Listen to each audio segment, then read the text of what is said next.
Everyone. It is April 2022, and we are back for another edition of our Tumblewords slash BWOMs collaboration to celebrate National Poetry Month. Of course, it's the very last day, and we hope to share a lot of new writing, a lot of maybe stuff that's been dusted off, and of course, something that we like to do, the cover poem, where if you want to give a tribute to a writer you adore, some words that you really love, and just want to share a certain message or topic, that's also welcome. We do have a great list of readers looking pretty good. I will be trying my best to adjust the list as the show goes on. My name is Richie Marufo. I am based out of El Paso, Texas, here in the US Southwest. And I'm currently streaming from my studio at a place called Power at the Pass. Really fun place to be if you're ever in El Paso. Shoot me a message and I'd love to show you guys around. All right, so really quick, the rules. So everyone who has signed up, it is kind of like an open mic. So you're signed up, I will call you up, and everyone has about 5 to 7 minutes to do their thing, whether it be an original poem, cover poem, right? Like I just had mentioned. Other than that, we want to celebrate everyone's words. And as always, since this is a platform, definitely share anything you guys have going on in the next week or so, just so we can be in tune with that. Any workshops, any publications that we should be looking out for, or how to purchase them, and more importantly, your social media. So anyone watching, especially a lot of our students who we have tune in, can follow you and just see what you have going on. All right, so without further ado, I'm going to go ahead and invite Donna Snyder to share some words and maybe kick off the list tonight. As always, Donna has done so much, not just in Tumblewords, but as a lawyer activist, and just we owe so much to her. So I'm going to go ahead and give up the spotlight to her so she can kick off the show. What's up, Donna? Welcome. Good to have you. Go ahead and take it away. Thanks, Richie. Thanks, everybody, for being here, celebrating Tumblewords and National Poetry Month again. We will be celebrating our 27th anniversary in August of free weekly workshops in the community. And one upside of the pandemic is that once we went on Zoom, our reach just really multiplied geometrically. We've always had interesting people present, from all over the country and outside of the country, but the participants always pretty much needed to be in the 3-state area of Chihuahua, Texas, or New Mexico. But now we're everywhere. Today we have at least 2 people from Canada, at least a couple from New York, I think someone from Washington, someone from Seattle, Washington. I was meaning Washington, D.C., Colorado, Janet Bonnet, I don't guess she's here yet. She's from Nebraska. There are people, Generalissimo, well, he's not here yet either, from Maine. And that's just been a really beautiful part of Tumblewords these days, is that it's always been a vital thing because it's not a membership group and the participants have always come and gone as they wished. But now it's particularly cool. And I'll make a brief announcement about what's going on next month, which is next Saturday. Robert Gibbons will be presenting a workshop. He's from Brooklyn. On the 14th, Brian Franco will be presenting a workshop. He's from Maine and a frequent participant in Tumblewords and frequent presenter for Tumblewords. And then on the 21st, a new person, a new first-time workshop, as far as I can tell, for anyone, and it's Kenneth Latimer. So that's way cool. And then coming up in June, lots more people. Michael Sindler, who's here, Lee Martina Soto, they're here. Diosa Sochi, I can't remember the last part of her name. Sochi Cuato from Southern Cal will be presenting on the 18th, and Chris from Vancouver, who's here tonight, will be presenting on the 25th. So we just keep tumbling along. And I'm thrilled to see that. I want to thank Richie. He's Mr. Spoken Word, El Paso, Texas, and now the world, as well as a professor, a musician, a poet. He presented for Tumblewords just last Saturday. He is, like they used to say about James Brown being the hardest working man in showbiz.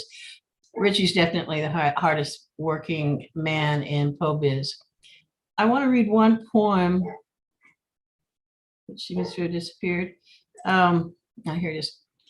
And it's going to be in my forthcoming book. I've got a book coming out this July. Michelle McDonald, my publisher and editor, is here tonight, I guess, to check us out. And this particular poem I wrote in my own workshop in December. Every year for some couple of decades, I've been presenting a workshop around the winter solstice called Writing for the Dark Time. And this isn't a cover poem, but this is a poem dedicated to a poet, one of my favorite poets, Phoebe Venable from Virginia. And it so happened that I'd been reading about Phoebe, who was one of the Titans. She was born of chaos and was like the parent. She and her brothers and sisters were like the parents of the Olympiad gods. This is Phoebe, and Phoebe stands for bright and shining one. And the interesting thing about it, as I wrote this, all the little elements of this poem relate not only to the myth of Phoebe, but relate directly to the true life of my friend Phoebe Venable. So Phoebe, Titan of prophecy and moonlight, daughter of earth and sky, mother of the stars and that which is hidden. Through her came the sun and moon, the bright and shining ones. You can find her at the crossroad between death and life. She takes horror and makes it beauty. Oracles run in her blood. Deer offer themselves at her door, follow her into the wooded mountains. Wolves stand guard from afar. She takes sorrow and makes it glow. She has the bones of a generous woman. She scries the ultimate outcome from blue water. Dogs gather around her feet. She paints time's death with song. And that's my friend Phoebe Venable. And it will be in the 5th of 5 sections in my book coming out, as meaningful as any other, coming out late July from Gutter Snob Books. Thank you very much for listening to me read. If I can find you guys, yeah. All righty then. Yes, thanks. It was just that one piece. Well, I talk so much. No, that was great. Great announcements. If we have time at the end, you can close it off as well. Why not, right? Donna, Tumblewords reading. I think that makes perfect sense. In the past, we have teamed up in physical, in-person open mics, but you know, I flirted around with the idea of possibly doing a hybrid this time around, but you know, I think meeting online is nice, and of course, all you guys are here. So, we're gonna go ahead and continue on the list. I did forget to mention a couple of things. I mean, those of you who have been part of these online communities for a while already know this, but as always, you know, when you can, give props when there are props to be given. So if there's a line that you really love, you can always, of course, add that in the chat. There's a lot of emojis. There's a lot of functions on Zoom and ways you can give feedback. I think as anyone who reads or shares their work, I think it's always much appreciated. And if you are watching on YouTube, of course, same thing. Let us say hi. Let us know where you're listening in from. And if there aren't any lines, again, that struck you in a particular way, let us know in there. And of course, share that link with all your peeps so more people can see this. Okay, so we're going to go ahead and continue. We are going to head west, and then we're going to head a little east of the Bay Area where we can tune in with Finn Bell, who is involved with all sorts of projects. I was looking at her little bio right now. Of course, she's got Fincabulary, PGN. She's got a couple others, Tesoro. Right, that one looks awesome, and of course, Society X. That sounds so interesting. I want to hear more about that. But let's go ahead and welcome the amazing Finn Bell to the stage. Good evening, everyone, and happy and beautiful end to our April National Poetry Month. This was a great month for writing and inspiration. So I'm going to share something from 2 years ago. I figured one of the first things I shared at BWAMs, hopefully. So this is called Dear Girl When. Dear 5-year-old, the tadpoles are growing up really nicely, don't you think? I think by Saturday, we'll have about a dozen bullfrogs. Do you think the pattern on our bedroom curtain looks like wise cats or laughing faces? Our sister has decided that we are old enough to learn fractions. Do you know plastic palm leaves pressed on Play-Doh make neat pretend archaeological dig fossils? Today we play the Wizard of Oz with our stuffed animals and the glazed ceramic lion in the living room. Dear 10-year-old, you don't have to pretend that you cannot understand or speak the language. I think they should know that their taunting hurts your feelings. Are you making friends? Have the other kids stopped staring at you and asking why your eyes are not blue? I think that bob suits your face. You're so cute as a ladybug. Long hair grows back fast anyway. I still haven't gotten over Vicks Vapor Rub and teeny tiny quarter-sized tin cans. And Coca-Cola in a plastic bag. What odd people. Dear 19-year-old, we are back in the land of rock and roll, the red, white, and blue, and excess. Do you feel kano again? Are you dying to scrape the 8-year thick Batangueña accent from your tongue? The boys here come pre-sold with swagger and hormones included, and the girls come glamour shot worthy and packaged ready to if that is ready to wear. Keep your morals, keep Dr. Jose Rizal's Maria Clara on speed dial, but don't forget you're only young once, so have lots of fun. Dear 35-year-old, your bombshell manual is both weapon and Bible. I hope you can still hear me through the in-between of your clickety-clack stilettos. Stay afloat, even if only your nose tip conquers the tide. Submerged below, water is still you. Beneath the bodycon, a basement swaddled in bravado. In your sleep, your heart keeps time faithfully to the words emerging, an agonizing tick-tock that sticks between brain and nestles in your hard palate. Dear 5-year-old, is that you? The bullfrogs have all left.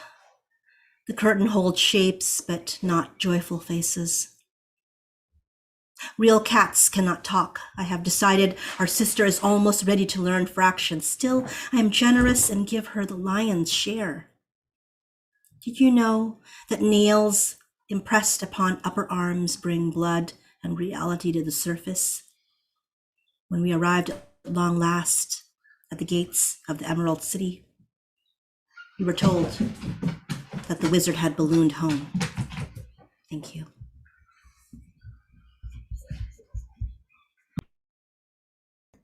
All right, awesome. Thank you, Finbo. What a great piece. I'm gonna have to go and find that in the archives. You said you've read that one before. I love it. Yeah, and always also guys, you feel free to unmute and clap and make some noise as well.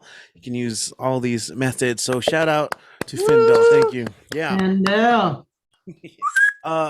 Yeah, So Finn. really quick, you have any announcements or again where you can plug your people can find more of what you have going on?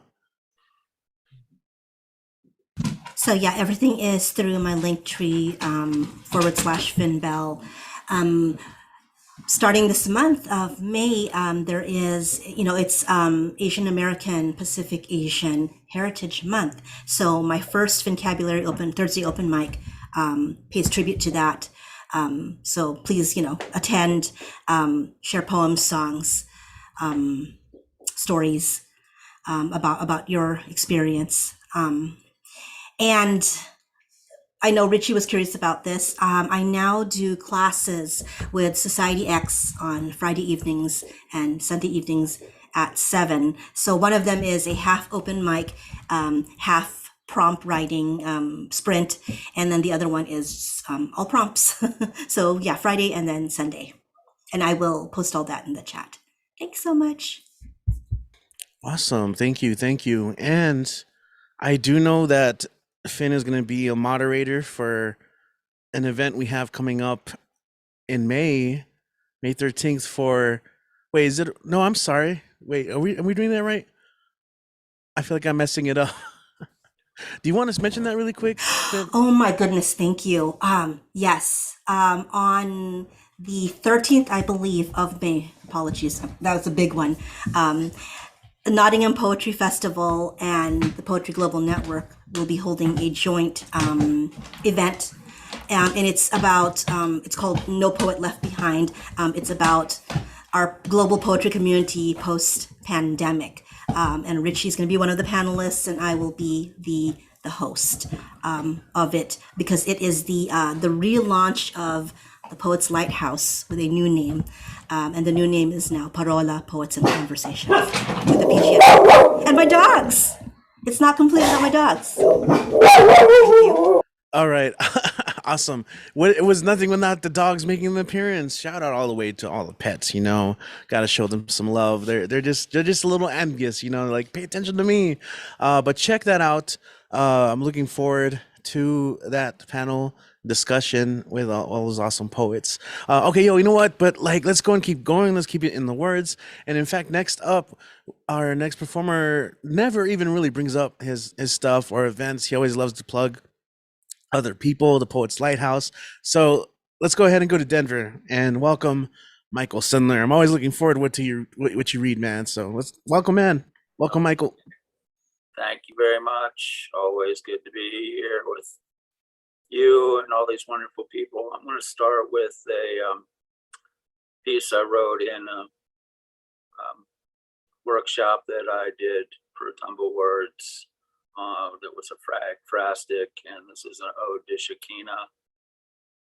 Mother of all, we see you in all, each rounded hill, your beating bosom, milk of your heart in each sweet fruit, your coursing power running through wind, wave, and earthly tremor, fierce untamed mistress holding all life in gentle arms of green, your beauty bursting in infinite color, in infinite scent and infinite texture, arousing all affection, all rush to valor. We ache in every aspect of our essence to once again be one with you. The deep womb of the grave itself only brings us closer to rebirth and new form. O Aphrodite, O Kali, O Avalokiteshvara, release your Shakti and your compassion. Only through you is life made true. And since this is not only the end of National Poetry Month, it's actually the end of just such a blessing, Joy Harjo's tenure as Poet Laureate. I mean, we couldn't have asked for a more amazing, amazing Poet Laureate. So this is a smaller cousin for Joy Harjo. Joy tells me I am the smaller cousin of the sun. I burst with heat. I warm the world with rhythmic beat. I wither away your lengthening shadows that thin into harmless reflection. I am the smaller cousin. I stand close. You can feel me deep in your chest as we embrace, skin of your drum vibrating in harmony. We're an expanding, dancing circle. I am the smaller cousin of the sun. I rise, fall, and rise again.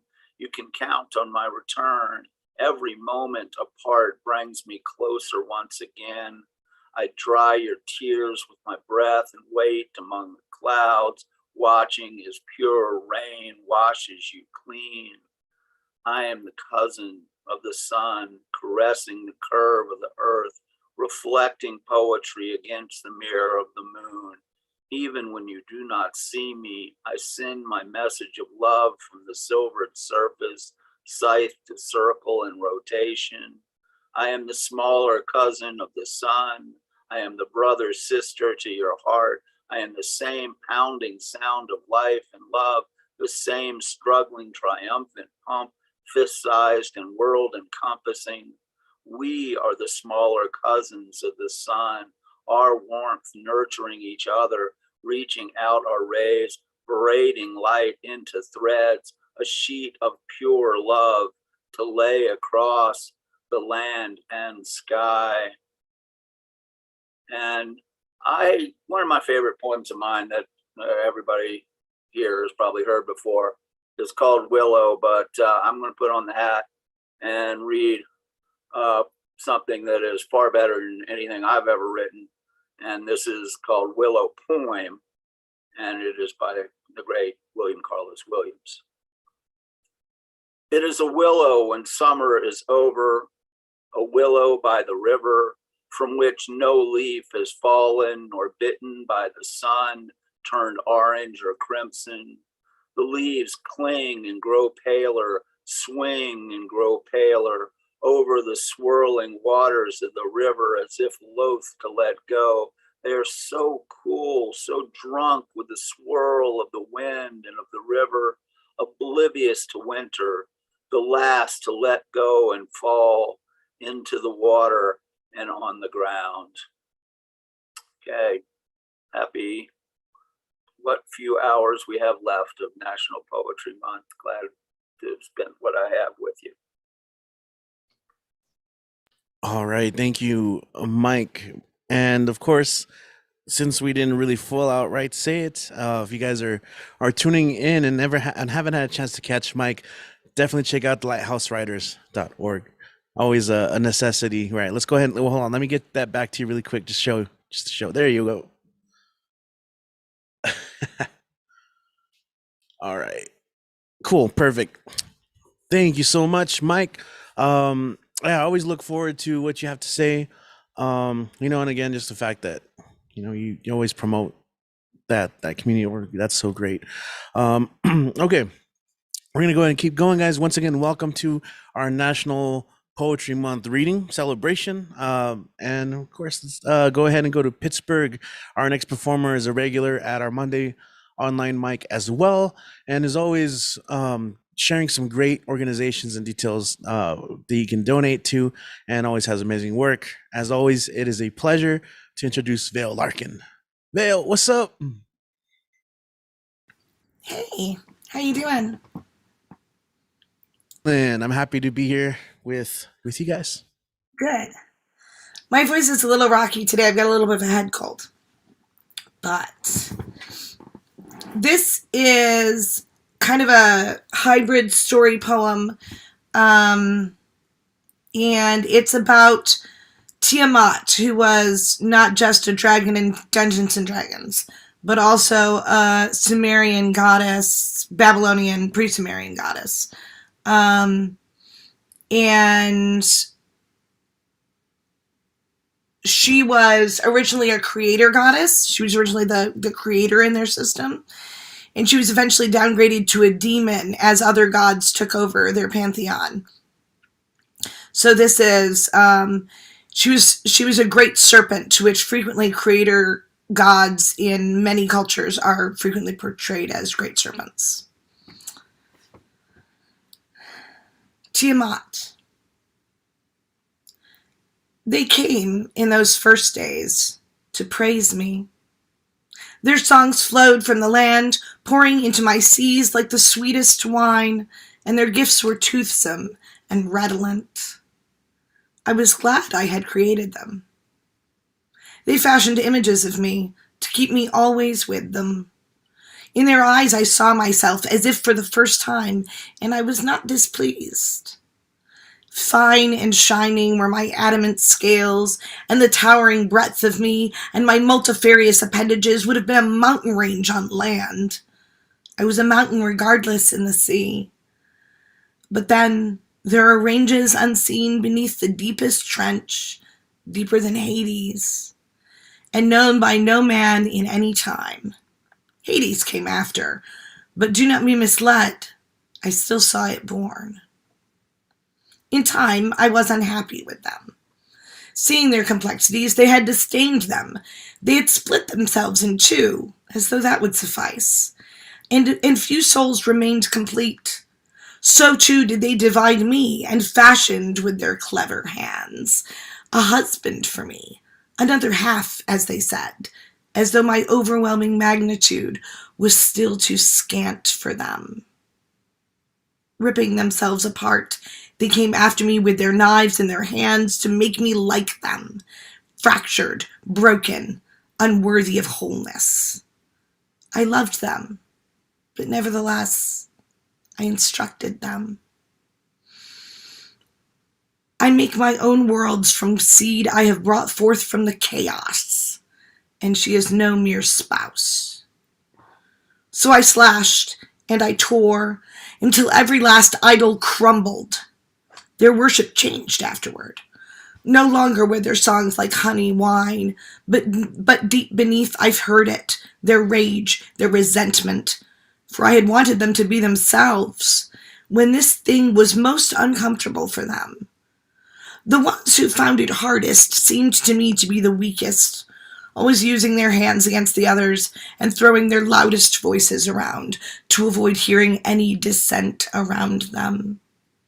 And yet, how they rose, those violent children, those who would fight dust if it frightened them, and keep fighting instead of ever confessing that their fear was their own. How they fought. They began to attribute things to me that did not belong to me. Madness, death, and the twisted nightmares of shattered men. It is gloriously true that I brought the great chaos with me, the maelstrom from which flows all life, for she has within her the very essence of every last thing created by me or any other god. Their chaos, however, was a void, a nothingness in their being that meant that they could never be relied upon, for they would never be as they were clearly meant to be, and so might be anything at all. Their wars became more brutal and inventive. This they laid on my shore as though I should know it. I attenuated them as I'd done to their priapic totems. And so they came to fear me, for I bring not peace, but the tide, the current, the whirlpool, the tsunami. I bring the overwhelming wholeness of creation, and the incomplete flee before me. My vastness is the vastness of the universe. My scales like grinding stones, my wings night, and my gaze the agony of vision. I have seen the luminous morass at the center of reality, and I have rejoiced. I have not found pieces of my children lying broken on the ground. My world undone. I retreated once more into the sea. They lived, the remnants, and multiplied as life does. They made more idols, and soon my stories were all of horror and destruction, which I suppose was no more than I deserved. I became the great beast, the devourer at the end of the world, the nothingness to which all must fall. Oh, how wrong, how myopic. And even glorious chaos was pushed into the shadows alongside me, their mother, monstrous. One day I heard a new tale, a story of a dragon in the sea who, grieving the death of her mate, had decimated humankind. The story, told by an old man to a group of small children, spoke of a valiant warrior, a legend among his kind, though unknown to me. This fractured man had found her, and finding her had killed her, and killing her had separated her body and used it to fashion the earth and the sky. My voice rising. They have stolen my gift to them. I did not think it possible. They have raped me into pieces. Creation was my joy, my great gift to itself, but a gift twisted becomes its antithesis. The children prospered, the shattered children most of all. those broken by their own hand, those broken by me. I faded from worship, and then from fear, and then even from memory. My prayers and pans, incomprehensible scratches on sand-scoured stones. My people redacted, my gifts claimed as their own. And yet, from chaos did they come, and to chaos will they go. My offspring have taken another parent, and they will not willingly return to me. But children do not create mothers, no matter their imaginations. They, in whatever spawn they bear, and whatever worlds they manifest, effervesce. They seethe and breathe and rise only to fall back spent into my waiting arms, to chaos, to the fate of all things. Home.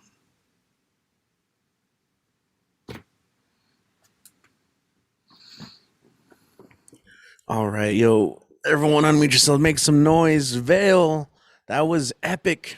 And I felt like it needed its That own was sound. incredible. Certainly. Great. Woo! That was incredible. Tremendous. No two ways about it. All right, thank you. And also, did you want to mention really quick your social media and orgs that you want to help? Yeah, at Veil Larkin on Instagram, Larkin Veil on Twitter, Veil Larkin on Linktree. Please support the Ukrainians. Support.theukrainians.org, which is an organization of translators working in Ukraine to help translate news stories. And also sisterspgh.org/donate. They are a Black trans femme-led organization that works with the trans homeless community. Thank you. And absolutely, thank you as well. Appreciate that for advocating too on those causes. All right, and I'll make sure to share those on YouTube. I gotta do that. All right, so let's go ahead and keep going. We're gonna go from Pittsburgh to East LA. Our next performer, host Donale Thursdays, has one coming up May the 5th. But I'll let her talk about that afterwards. Let's go ahead and welcome to the mic Sandy Shakes. Sandy, what is up? Hey, Richie. Hey, everyone. Mic check. Can you hear me? Yeah. Yeah. Okay. Cool. All right. So today I'm only going to do one. I know we have a long list. I just want to say thank you so much to a high school in California. I just learned that this poem was used for their activism in literature and poetry class. So right on. I never thought I'd be in the classroom on the other side, but here we are.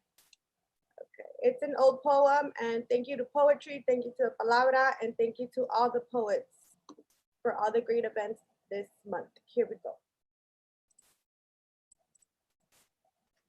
When they find out he is brown, the riots started. It's 2020 and the world woke up. My son found out he was the wrong color and cried, "I don't want them to shoot me, mama." At that moment, I broke. I broke like the hearts of so many who face violence at the hands of racists. I broke like the last blood vessel before a Black man leaves this earth. A Black woman leaves this earth. A Mexican teenager leaves this earth. A Mexican young soldier serving her country gets murdered and betrayed by her flag and then leaves this earth. I could go on, but I run out of paper before the hashtags expire. What can we do to keep our people from showing up on that list? Such a long list. A for brown and Black people list. Can we cancel that list? And yet I keep breaking, like the hearts of mothers who have Black and brown men and ask themselves if this grocery list will be the last thing they tell their young kid. I keep breaking, like the windows on Black churches after good old white Americans drive by in pickup trucks. They seem to be in agreement that taking lives of non-Caucasians equals a slap on the wrist. And if you don't agree with me, then tell me why they buy these white boys burgers on their way to get pretend charges, bailed out on time to attend a Klan barbecue on Wednesdays. I've never seen such a thing, or was it that Burger King really made sure they have it their way? I break like the police system we have in place. Oh, wait, my bad. That system was never broke. It was strategically designed this way, designed to break us, separate us, beat us, confuse us. We gotta unify us. Remembering the moment when this country woke up my son, turns all the rage into pain in my belly. All I wanted was for these truths to be sold as fiction in the clearance section. But it was these truths that taught my son his skin color is a threat, and that is self-evident. So self-damaging to a little boy who thought his smile was never menacing. Here is my firstborn, a miracle baby, really.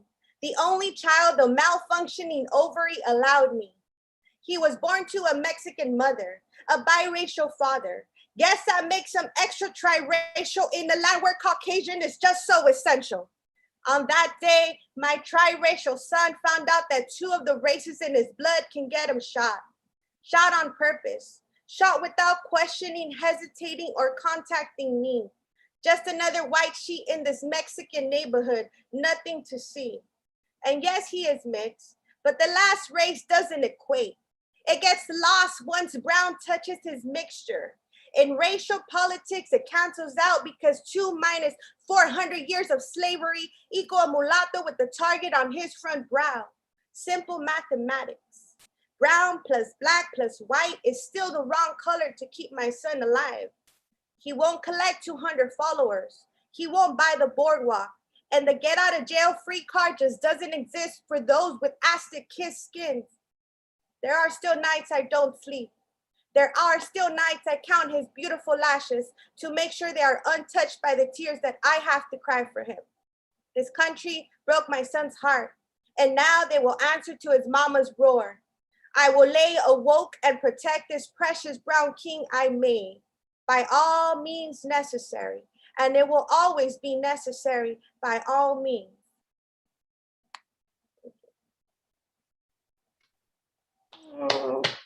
Yeah, Sandy. All right. Awesome, Sandy. Awesome. Absolutely incredible, Sandy. Wow. Ooh. Amazing.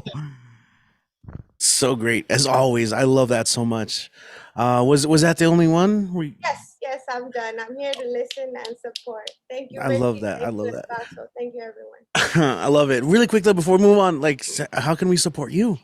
Okay, so follow me on Sandy Shakes. I see a lot of friendly faces, so I know you're already following me. Very, very exciting. This May 5th, which is next week, we are featuring the founder of LA Poet Society, Miss Jessica Wilson, and she is fire, y'all. She is a teacher, she is a mama, she is an activist. So stop on by, and there will be an open mic in between front and the back of the feature. Thank you so much. Very cool. Yes, awesome stuff. I love what you're doing with that, and it's just great to see so many people doing their thing. Thank you, Sandy Manzana, Sandy Shakes. All right, yo. So again, we're celebrating Poetry Month, and our next performer is going to share work that they have written at Tumblewords and also the Poetry Lab. I just recently had the pleasure to meet them at Tumblewords, they're currently a collaborating fellow at the Poetry Lab. I'd love to hear more about that, actually. And in the summer will be published in Beyond the Veil Press's Tea with My Monster anthology. Let's go ahead and welcome Chris Kayla to the mic. What is up, Chris? Thank you so much, Richie. I just wanted to start with a poet that just has opened my eyes a lot in the last year, and then just kind of not so much as a homage to her, but just my trying to do a homage to her. So let me start with Homage to My Hips by Louise Clifton. These hips are big hips. They need space to move around in. They don't fit into little pretty places. These hips are free hips. They don't like to be held back. These hips have never been enslaved. They go where they want to go. They do what they want to do. These hips are mighty hips. These hips are magic hips. I have known them to put a spell on a man and spin him like a top.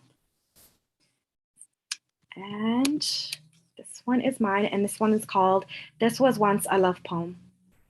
This was once a love poem written by a teenage girl, complete with cursive writing and purple ink, ones that would be ridiculed when found after my death as the way girls are not real artists.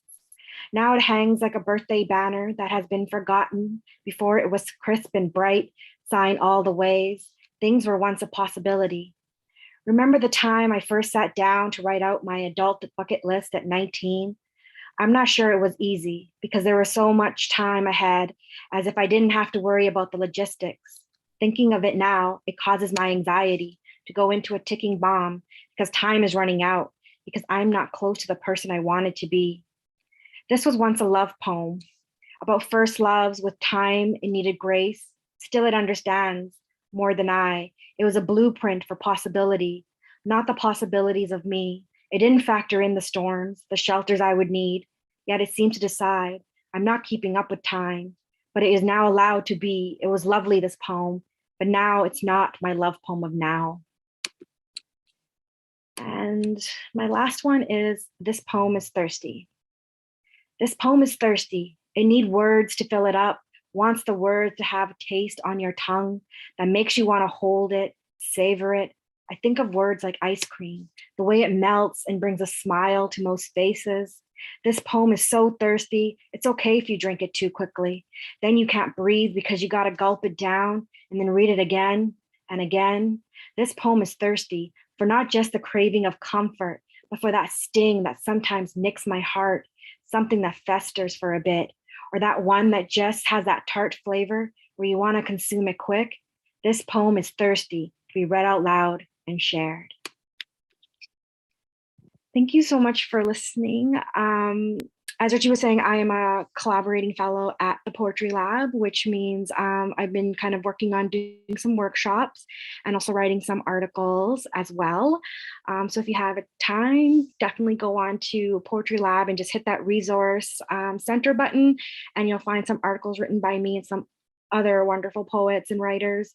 And I also have a workshop coming up with Poetry Lab later this month. Again, just go on the website, poetrylab.com, and you can sign up. And I'll be talking about self-discovery and mental health. Excellent. Thank you so much, Chris. Let's go and make some noise, guys. Put your hands together and get loud. Show some love. You already got some love in the chat for sure. And she's going to be presenting a workshop for Tumblewords in a month too. Right on. We're Yes. going to look out for that.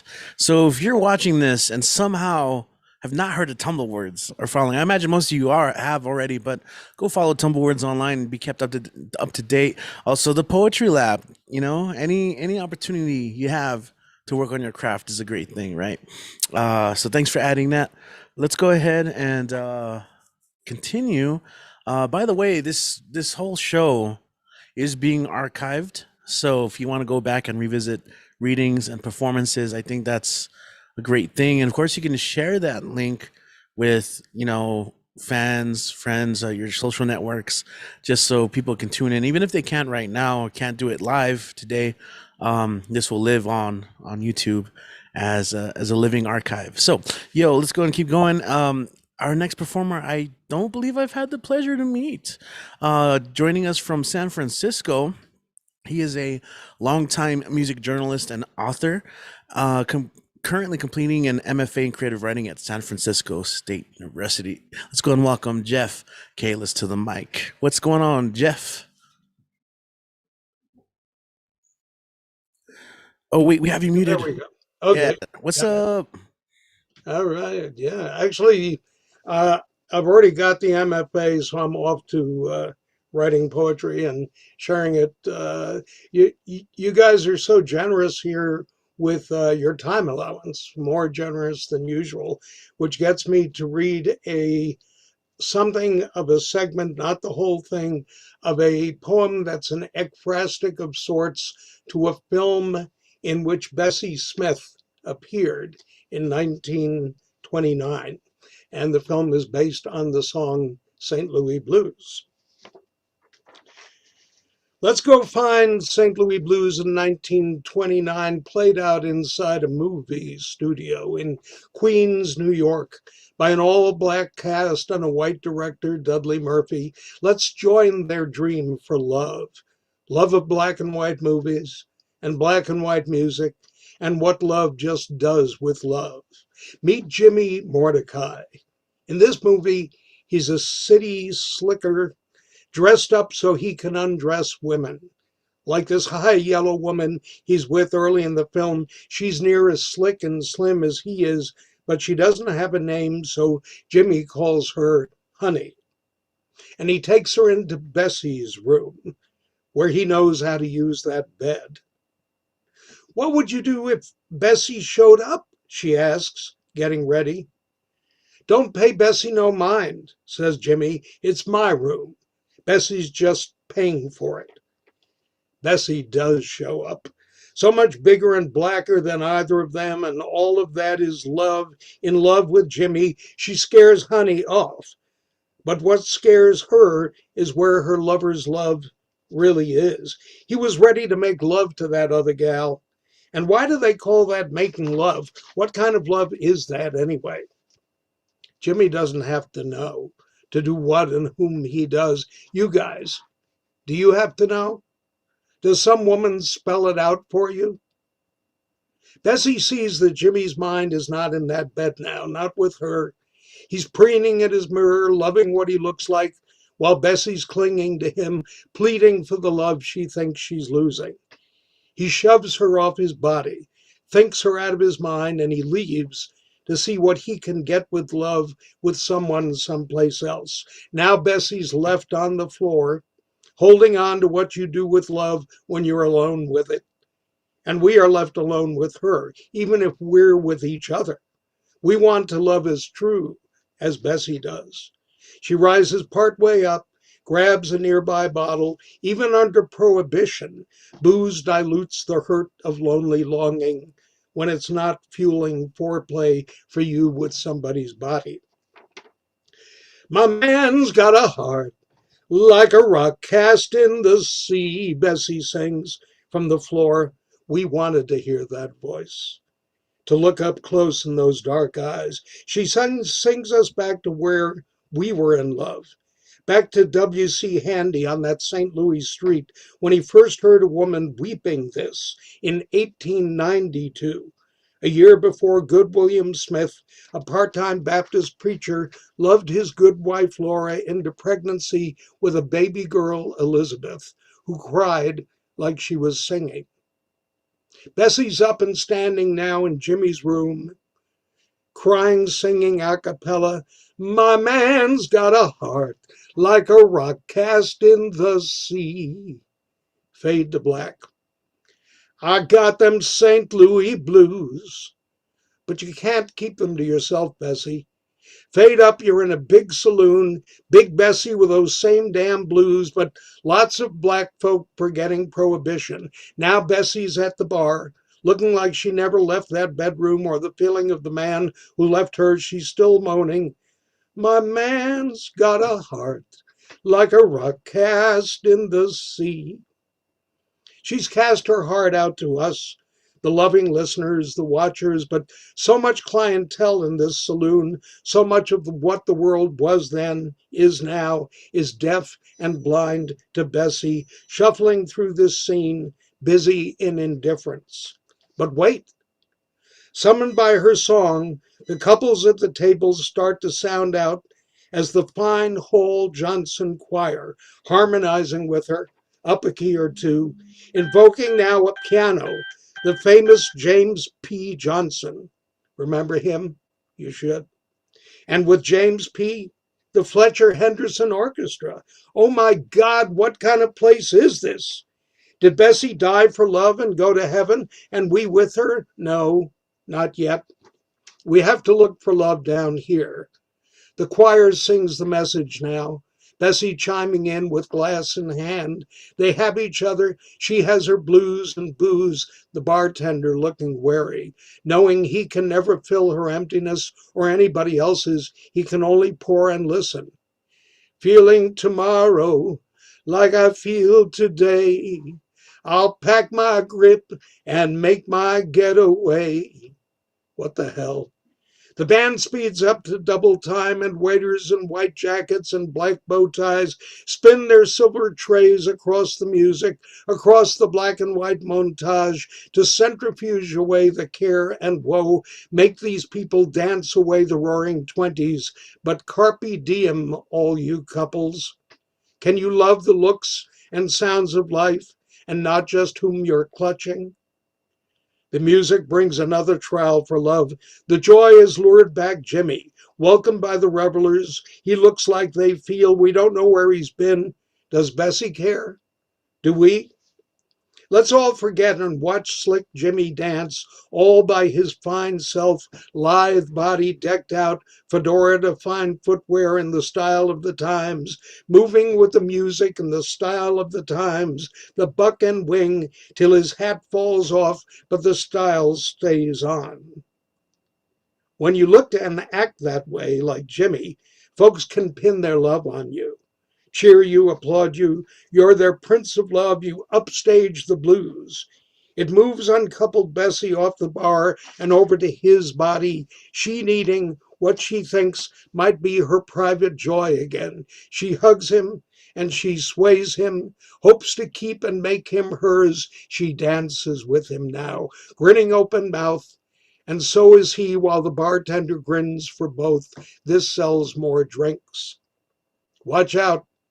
Jimmy's embrace goes not to her heart, but into her garter, where he steals a bunch of bills. How did she earn them? He pushes Bessie back against the bar and takes his leave from her and us. A brassy bit of Gershwin's Rhapsody in Blue from back in 1924 reminds us somewhere in joy may be cash. The choir knows. I hate to see the evening sun go down, they cry collectively, while Bessie's shamed back to her plight. That man's got a heart like a rock cast in the sea, or else he wouldn't have gone so far from me.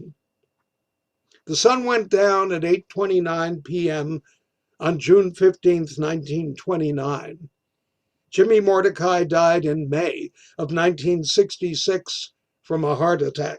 Bessie Smith was being driven by her lover in her home state of Tennessee when he misjudged his speed and they crashed, and she died in a blacks-only hospital in September 1937.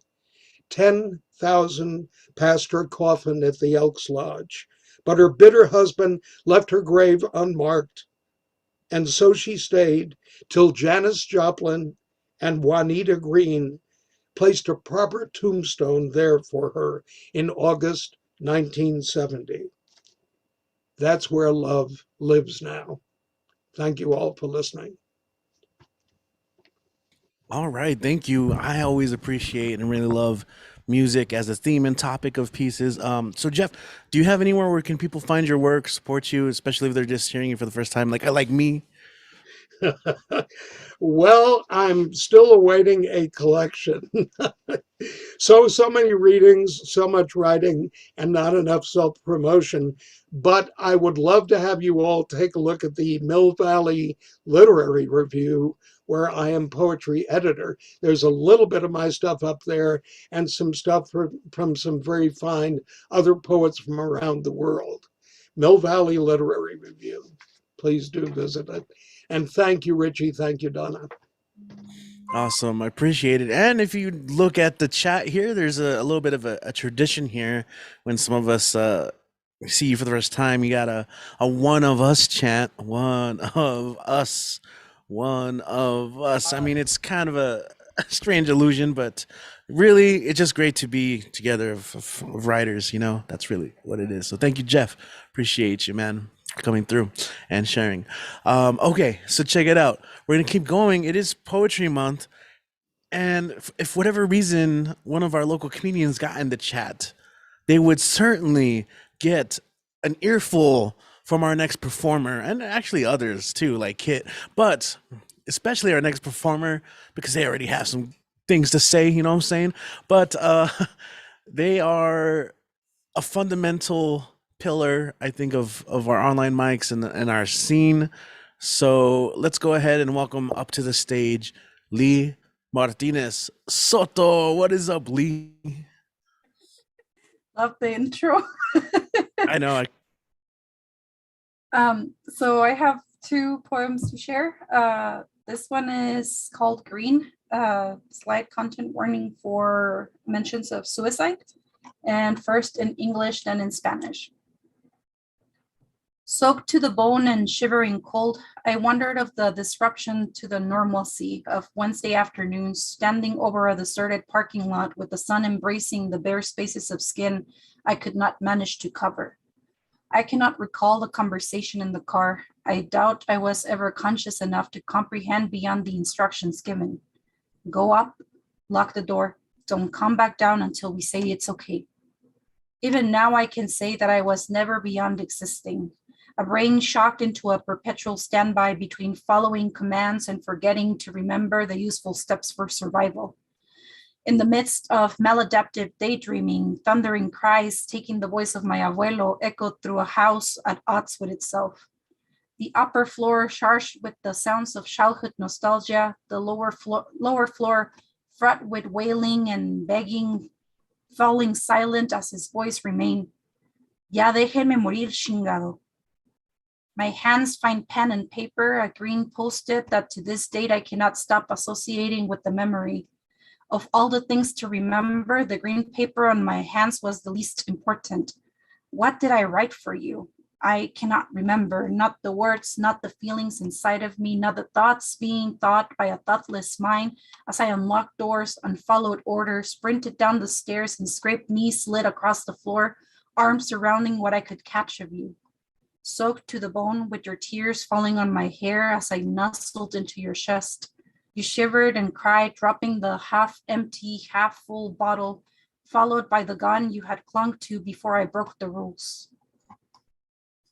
Empapado hasta los huesos y temblando de frío, me pregunté de la interrupción a la normalidad de los miércoles por la tarde, varado sobre un estacionamiento desierto con el sol besando los espacios de piel que no lograba cubrirme.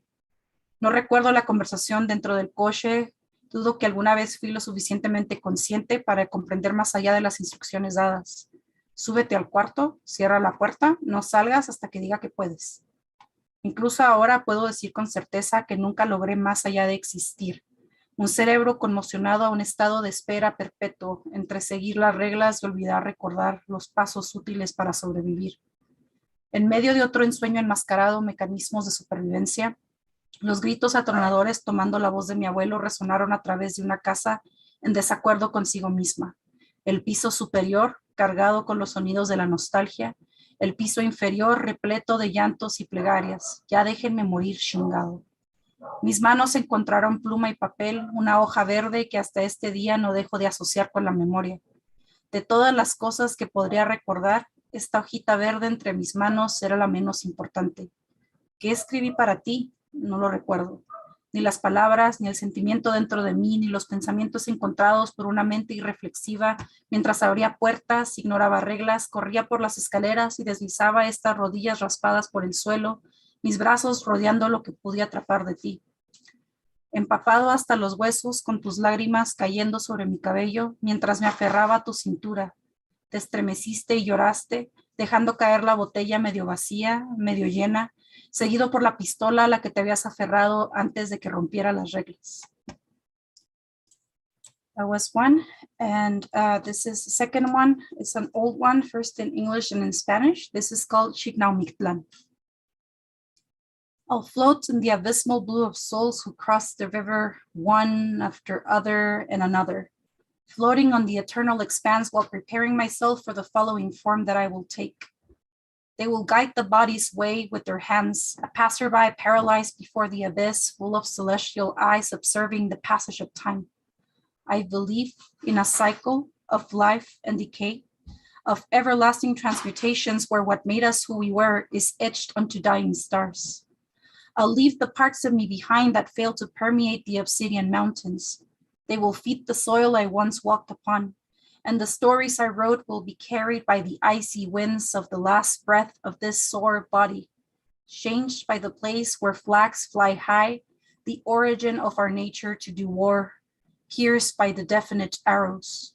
I believe in a cycle of life and decay, of everlasting transmutations, where what made us who we were is etched onto dying stars.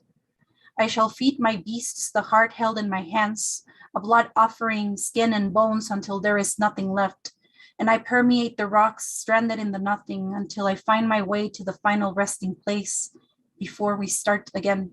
I believe in a cycle of life and decay, of everlasting transmutations where what made us who we were is etched onto dying stars.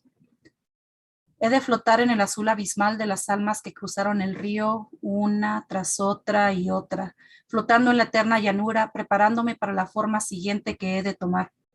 Guiarán sus manos el camino del cuerpo transeúnte, paralizado ante el abismo repleto de ojos celestes, mirando el transcurso del tiempo. Creo en un ciclo de vida y de muerte, transmutaciones eternas donde lo que nos ha definido es grabado al fuerte en las estrellas. Dejaré atrás las partes de mí que no logren permear las montañas de obsidiana. Alimentarán la tierra en la que llegué a caminar. Será mi historia llevada en el gélido viento del último aliento de mi cuerpo cortado, cambiado por el lugar donde ondean las banderas, origen de nuestra tendencia a la guerra, atravesado por flechas definitivas. Creo en un ciclo de vida y de muerte, transmutaciones eternas donde lo que nos ha definido es grabado al fuerte en las estrellas. He de alimentar a mis bestias con mi corazón en las manos, ofrenda de sangre, de piel y de huesos, hasta que no quede nada, y permee las rocas varadas en la nada, hasta encontrar el camino al reposo final, antes de volver a empezar.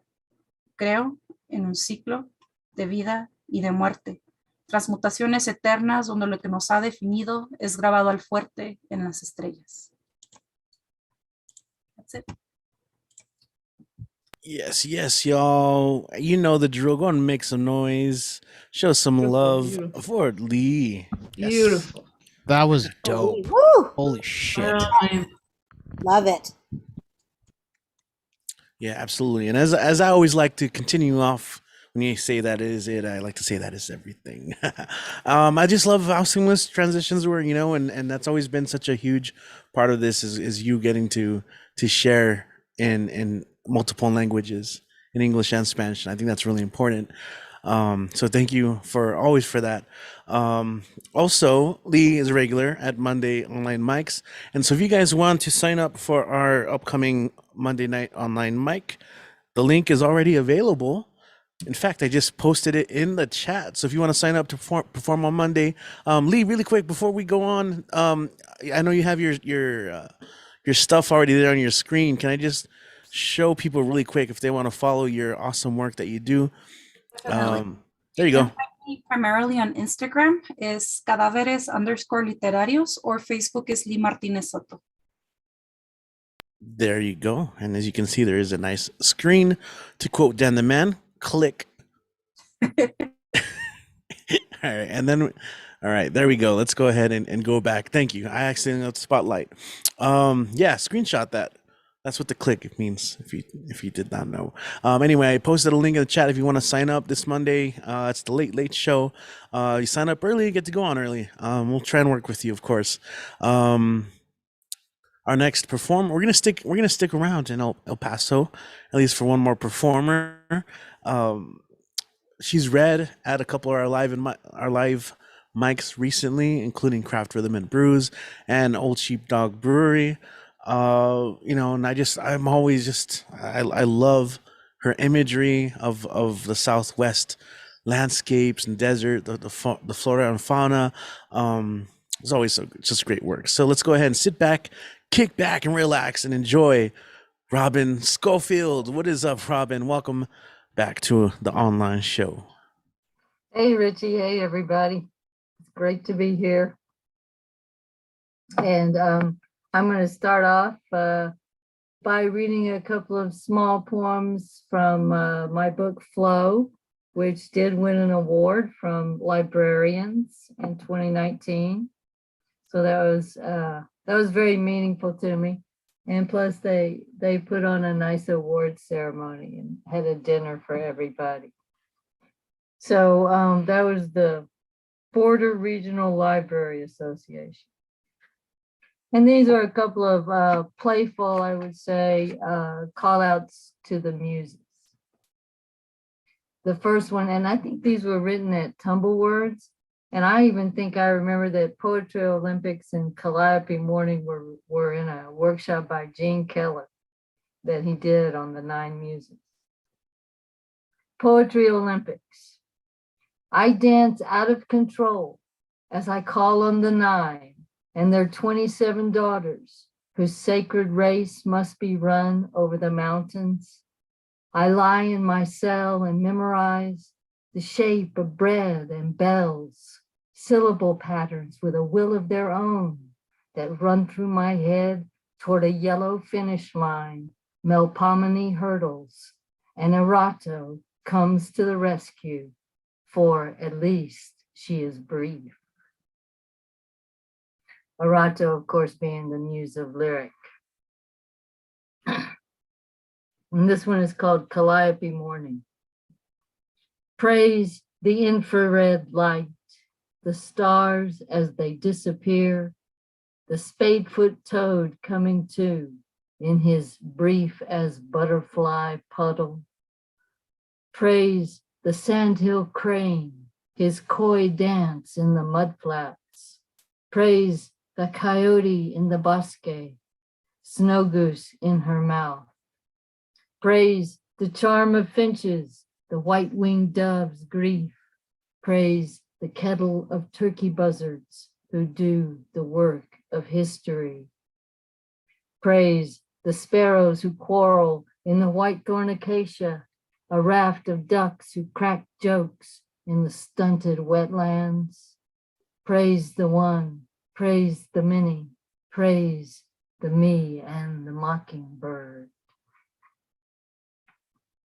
And then I'm going to do a couple of, I would say, newish poems, and they're sort of about tomatoes.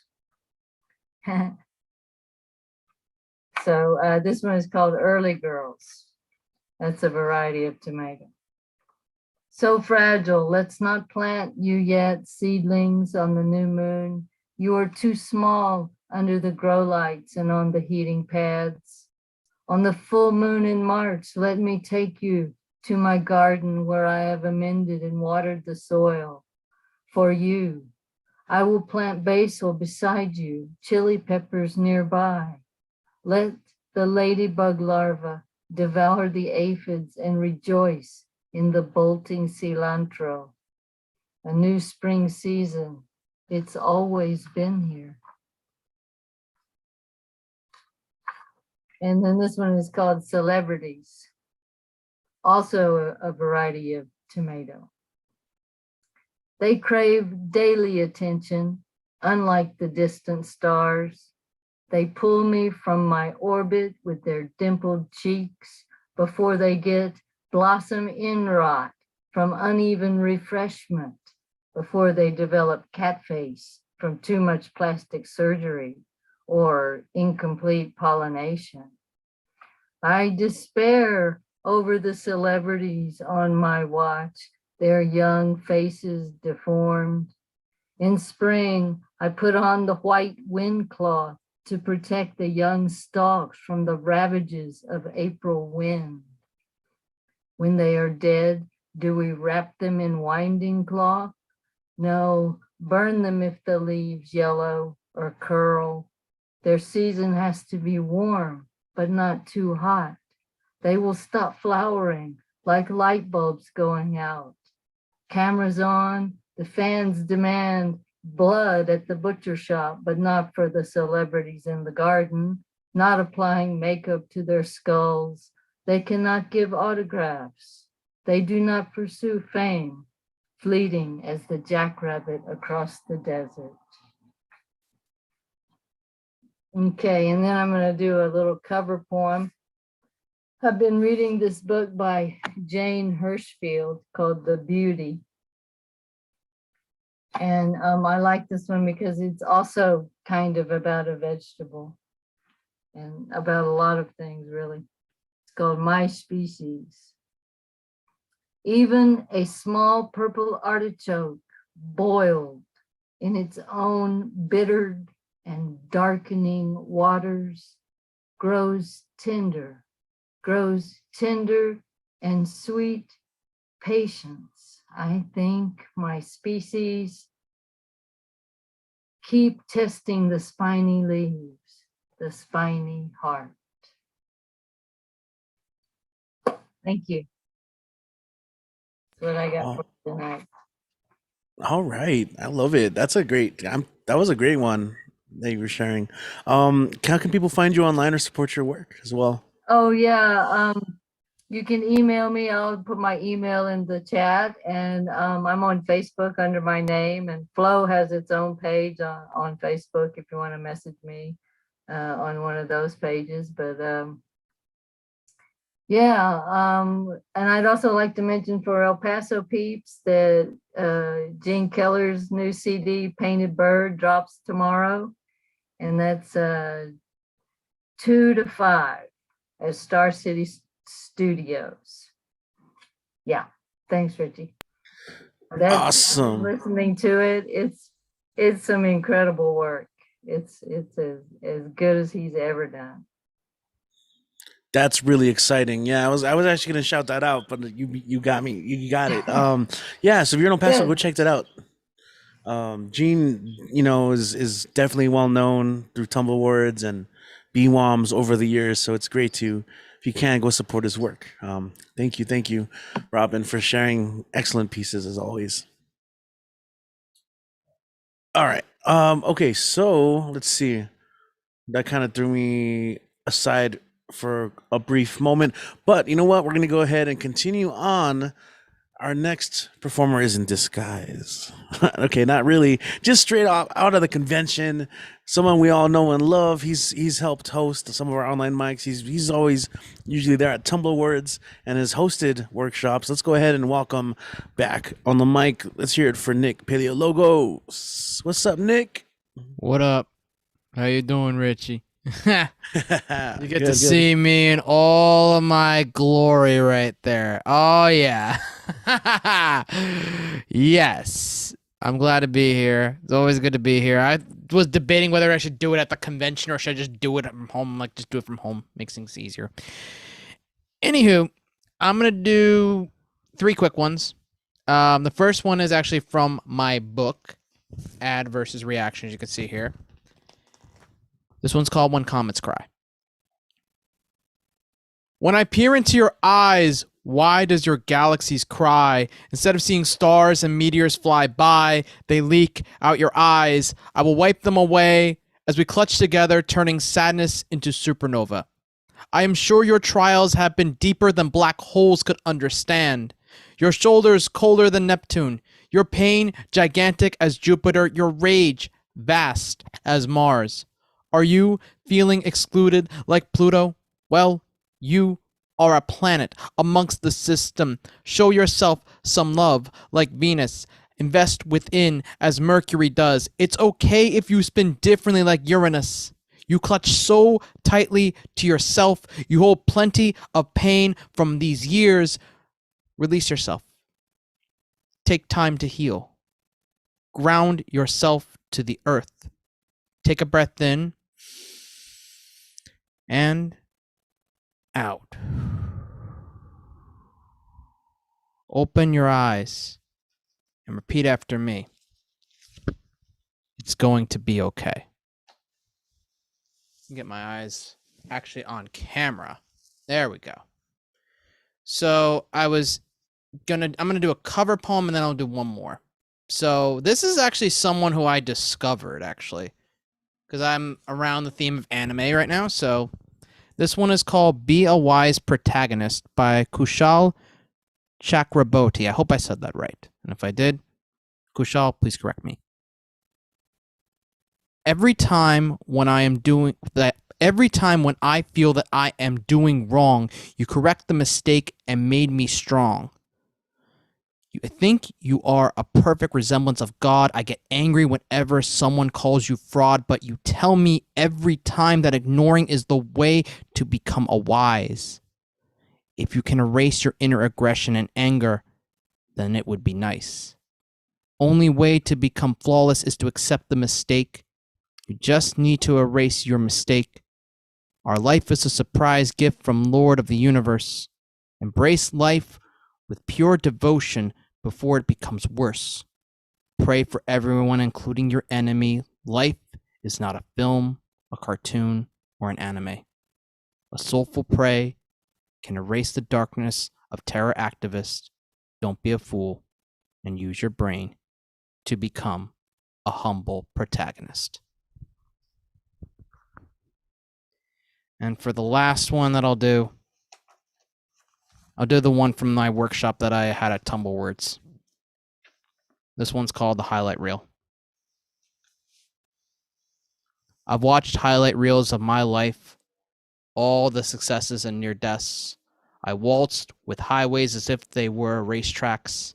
I have seen what failure is like, and it tastes like burnt rubber on asphalt. Served with rice, with marinara sauce, with a side of philosophy. What do I want to teach you today? I will teach you how to walk away from a crash of burning. I will teach you that miracles exist in the lines of constellations. I will teach you how to race 80 and still beat cars going 100. As we slipstream to Victory Circle, a pantheon of champions. And we will add to each other's highlight reels. That's all. I'm done. All right. Excellent, Nick. Richie just dropped off with some connectivity issues, but we have contingencies for this. We're not in any sort of danger, so no one panic. Nick, where else can people find you if that's what they want to do? Well, if you want to see me in person, I'm at Castle Point Anime Convention at the Meadowlands Expo Center in Secaucus, New Jersey. So if you're in the Jersey area, come by, come see me. I'll be all costumed out and everything. You can come say hi. We'll take pictures, hug, and everything like that. If you're not in the area and you're like, oh, I just want to follow you and everything like that, The Real Nick P on IG, Facebook, Nick P Logos. My next event that I'll be doing poetry-wise, obviously besides the coming to the Bar Open Mic series and everything. I'll be hosting at The Word Is Right on May 4th. It was called Right to the Mic. Starts at 8 o'clock Eastern Time, 6 o'clock Mountain Time, El Paso time. And the theme is going to be around Star Wars because it'll be May the 4th, and May the 4th be with you, you know? So we'll have some fun with that. All right. Well, thank you very much, Nick. It's always a pleasure to see you. Okay, so like I said, up at Power in the Past, Richie had a bit of his Wi-Fi went out, but we're still going. The thing's still streaming out, so we seem to be fine. And coming up next is going to be someone who I mainly know through Tumblewords, and their distinctive Long Island voice is always welcome. And so I want to please welcome Dr. Elaine Winston to the stage. Hey, Kit. Thank you for welcoming me. I'm going to read just a few poems. They're all very recent. So I'll start. Digression on feelings, an alchemic mix, love, hope, information found in objects, blank page, matted grass, footprint in sand, reaction to action, events that pass through feathers, even tears disappear. My child plays on tree branch shadows. In absolute tides of change, decades it takes to begin to master or not. Let us throw confetti, not missing a celebration, each of us with a gypsy soul. Dance with passion, seasons follow seasons, a grand goal. Graceful cetaceans protect degraded seas. Ready motion of our children's lacerations. In brief digression, swans took flight, canals stagnate, ice scum builds, and to recognize, not rancor, rather feelings. The next poem I'm going to read. I hope it will one day become part of an anthology. It's Body, oh body. Body, oh body, our bodies, precious self-deprecation of the physical being, assured alignment, total eclipse of the soul, of runaway models, teenagers, my mother, starving off hysteria and rejection. A wisp of life blows away to halls of behavior. See the shadows dance in tensile distortion? Perception gleamed in the rant of regulators and spectators fixed on the image of Aphrodite or Venus while selling sexuality. Chocolates wrapped in foil, separated in layers, transparent tissue paper provides lavish clarity. Thinking in my non-thinking, fingers poking red lipstick throat, decorated in velvet choker, gagging and reflexing over porcelain reflections. Exquisite skin folded in flaps, hidden truth. Beauty inside matters. I'm going to read a poem titled Trust Her. Trust her to carry your cryptic messages across rugged terrain, under bombs that burst, leaving bones of hope buried in faraway countries. She stands steady in changing weather, heat, ice, drought. Don't go out, go out. A shepherd bringing panicked sheep home to safety. She growls aggressively, protecting her family, shattering the night, purposefully controlling peril with logic. Too many sullen mothers afraid of the world fling bullets at their target.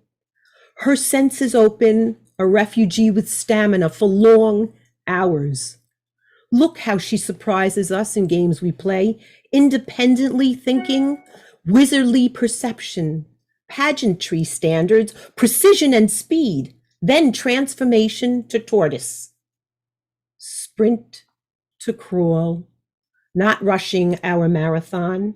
Her reflection bathes everyone in elegance with compassion. We approach a gang, bikini clad and dazzling. My wrinkled hands let go.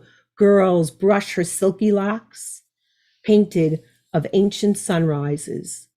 Compliment her long lashes. Men smile and wink. And if I have time, one more I'd like to read, shorter, Tightly Bound. We met in a crowd. Do you remember the peace we found, tightly bound? We rode in your car. We were going so fast, wheels off the ground, spinning all around. We can't unwind. We can't unwind, holding on in my mind, holding on, holding on. I stand by your side, cheering you on. Tell me why I should stay when you look away. In the cold you make a fire. Is there a flame? Under the veil of smoke, our hearts broke. We let love unravel. Are we free to leave? Threads left around hold us tightly bound. We can't unwind, holding on in my mind. Thank you. Oh, excellent, excellent. Thank you, Dr. Elaine Winston. Sorry, we didn't get to meet right now. I know, Richie. But I'll watch the replay. But welcome, good to have you, and thank you for sharing those pieces. So I haven't had a chance to meet you, but for people who like me, how can we maybe support your work online? You can find me in the classroom teaching statistics, and I be dropping in at. I'm doing a low residency master's program over in Boulder. I'll be at the Jack Kerouac School of Poetics. But right now, just patience, and I'll see everybody writing for a while. Thank you. Excellent. That all sounds so great. So great to have you today in celebrating National Poetry Month. And I apologize again, guys. I got kicked off. The internet just stopped working here at the studio. It was quite the mess. But you know what? We were ready, and that's kind of the goal. So shout out to everyone who stepped in to help. As always, like Kit comes through. But let's go ahead and keep going. We're gonna go and continue with the online mic to Washington D.C., where we have our good friend Ed, poetastic, always feeling fantastic, Mr. Rhyme Crime over here. What's up, Ed? How you doing? Nothing much. Thank you for making my Saturday such a delight on this wonderful open mic. Cool. Woo. Oh yeah. Well, I already know you and Kit are superstars. Your words reaching us here, near, and far. Never be ashamed or embarrassed for who you are. Thank you, superstars. All right, my name is Ed Potastic. I hope you're feeling fantastic. Please get in time to enjoy my rhyme for all you feel sublime. I got one short piece, two long, well, medium-sized pieces, so they're gonna rhyme. This piece is from Richie's wonderful Tumblewords workshop where the fun never stops. All right, this is called The Wind of Simplicity. A hurricane of empathy, I want to blow the walls away. A tornado of sympathy, I want to storm the toxic gray. A twister of simplicity, I want to gale the rough day. A typhoon of productivity, I want to cyclone the bitter days. A tempest of possibilities, I want to dust devil the pale display. A windstorm of chemistry, I want to whirlwind the burns of today. The eye of the storm of inner and outer reflective poetry. Thank you. I got another one that's called Bare Naked Truth. We're exposed poets. We stand naked every day. Oh, come on, you know it. One shades any day. You know it. No denying it. Our emotion on full display. You have to quickly admit we all write bare essays. Our words really hit, flush out in the gray. Yes, we're naked. Don't quit. Shine your golden ray. I know some feel sick. Show the world the way. Hope it can really click. Chill away the hardened clay. Keep crushing those bricks. Help whoever's going astray. Perform those emotional tricks. Make the inner trauma delay. Give back one for those pricks. Make the thunderstorms decay. Chain and from the skeptics. Acceptance. No more betrays. Support that man or chick. Unshackle the cause or obey. Make your personalized stick. Give advice in life disarrays. Remove those small annoying ticks. Bare naked insight you betray. You're naked. Everything is okay. All right. Thank you very much. I got one more for an encore. That's okay. All right. Thank you, my man. That's on demand. I'm glad you can understand. This is a spicy piece to say the least.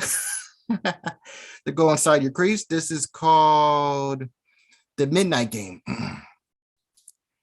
If only you knew your warming glue of taboo.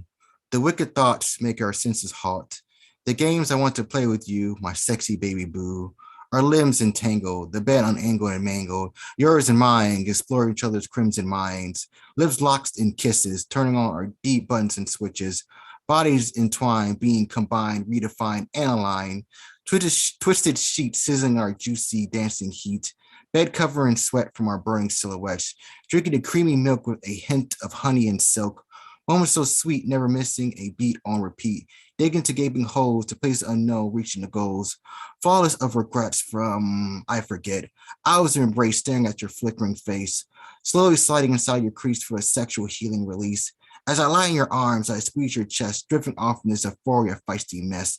The after hours was a tsunami of rushing power, the grinding of bodies reaching our silver linings, the jolting climax unleashed to the max towards our blissful heart attacks. You loudly call my name while I feed and rub your flame. I gently blush in shame for playing our midnight game.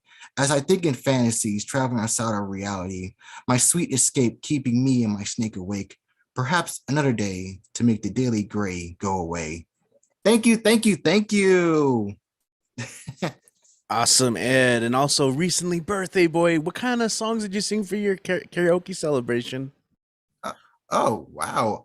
All types of songs. Actually, we had a wonderful, wonderful movie birthday bash where the fun always lasts. That's right. You saw some movies, right? Oh, I couldn't make it, man. I felt bad. I wanted to go. But where can people hang out and find you online?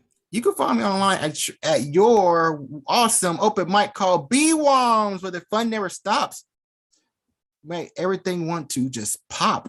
All right, if you want to follow me, please feel free. My name is Eddie Foreman on Facebook, and my IG is Eddie Foreman 92. Remember, if the mic is right, I'll be there shining my post insight. If you send me a question, if you take guess, I'll click yes. Hope everyone stay positive, healthy, safe, and blessed, and never stop singing or speaking the words outside your chest, and never stop feeling and being your best.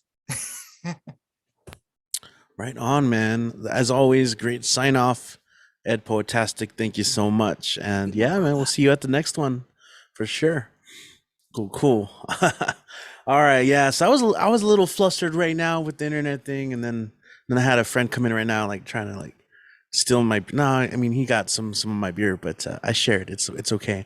But I was like, oh wait, I'm doing an online thing. So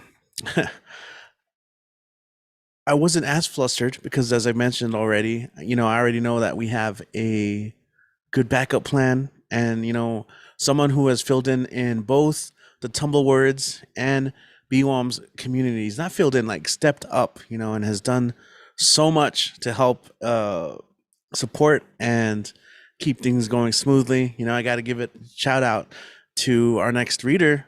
He's up next. You guys already know, but if you don't, you're about to. Let's go ahead and make some noise for Kit Wren. What's up, Kit?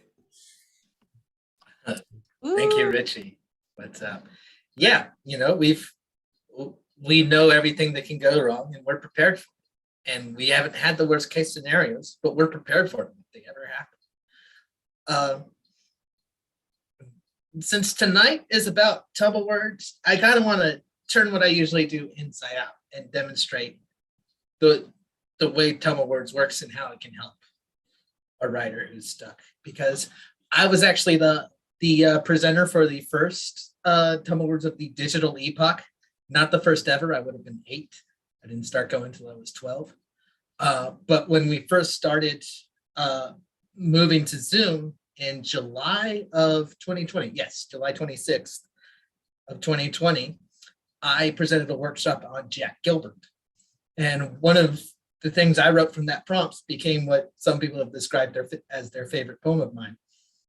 So I'm going to read the Jack Gilbert poem and then what came out of it. This is Alone by Jack Gilbert. I never thought Michiko would come back after she died. But if she did, I knew it would be as a lady in a long white dress. It is strange that she has returned as somebody's Dalmatian. I meet the man walking her on a leash almost every week. He says good morning, and I stoop down to calm her. He said once that she was never like that with other people. Sometimes she is tethered on their lawn when I go by. If nobody is around, I sit on the grass. When she finally quiets, she puts her head in my lap and we watch each other's eyes as I whisper in her soft ears. She cares nothing about the mystery. She likes it best when I touch her head and tell her small things about my days and our friends. That makes her happy, the way it always did. And yes, and so I showed people that poem and said, okay, write about a reunion where something's off, not necessarily bad, but a little bit weird. And from this, we got the Reformation. The comedians have renounced raunch and transphobia and hatred in general. They have seen their folly, they tell me. They credit me for their Damascene moment. They line up and say sorry and thank you as if it is all one word, a chant for newly shaved Hare Krishnas. They have set up this event, the first of its kind post-pandemic, to prove their sincerity to me. One approaches the mic, and then another. They are all reading aloud from the same worn copy of Capitalism and Schizophrenia by Giles Delois. They pass the one copy between themselves as they all take their turn, going for exactly 7 minutes each. It has a used tag from a college bookstore, University of Vermont. Charlie the Catamount is just barely smiling at me from the crinkled sticker on the spine. Their faces as they perform are intense. And as the others sit and watch, they are rapt. One is taking notes. My companion and I retreat to the patio, and by his leave, I smoke my first cigarette in 4 years. One by one, the comedians follow me out, eager and pleading like seminary students. Is this better? Are we better now, Kit? If we made up for our sins and our wayward lives,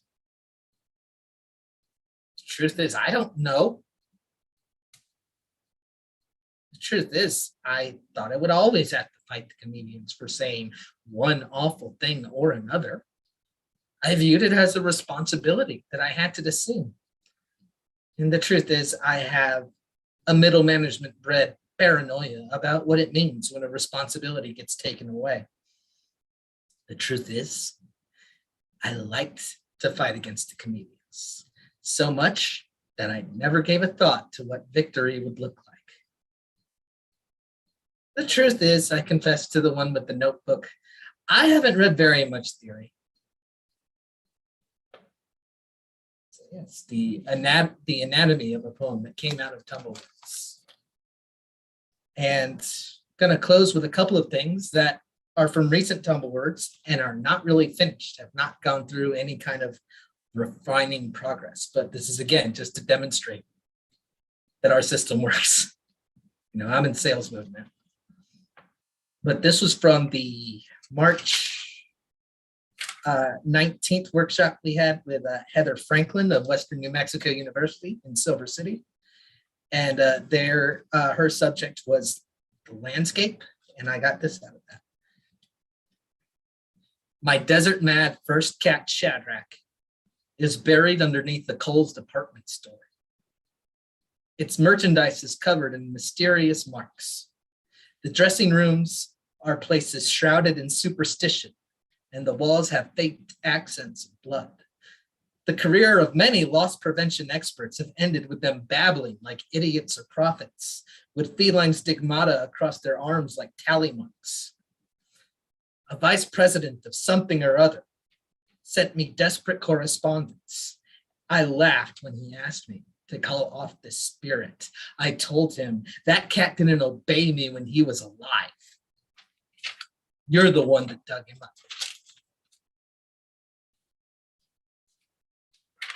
And this is what I'm going to close with. But last week, our very own Richie Marufo was the host, and he gave us a very cool prompt having to do with the revenge of the piñatas.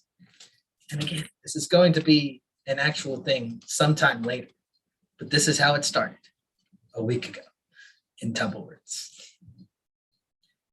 It doesn't have to be your birthday to buy a piñata. You can just buy one whenever you want. What are they going to do? Check ID?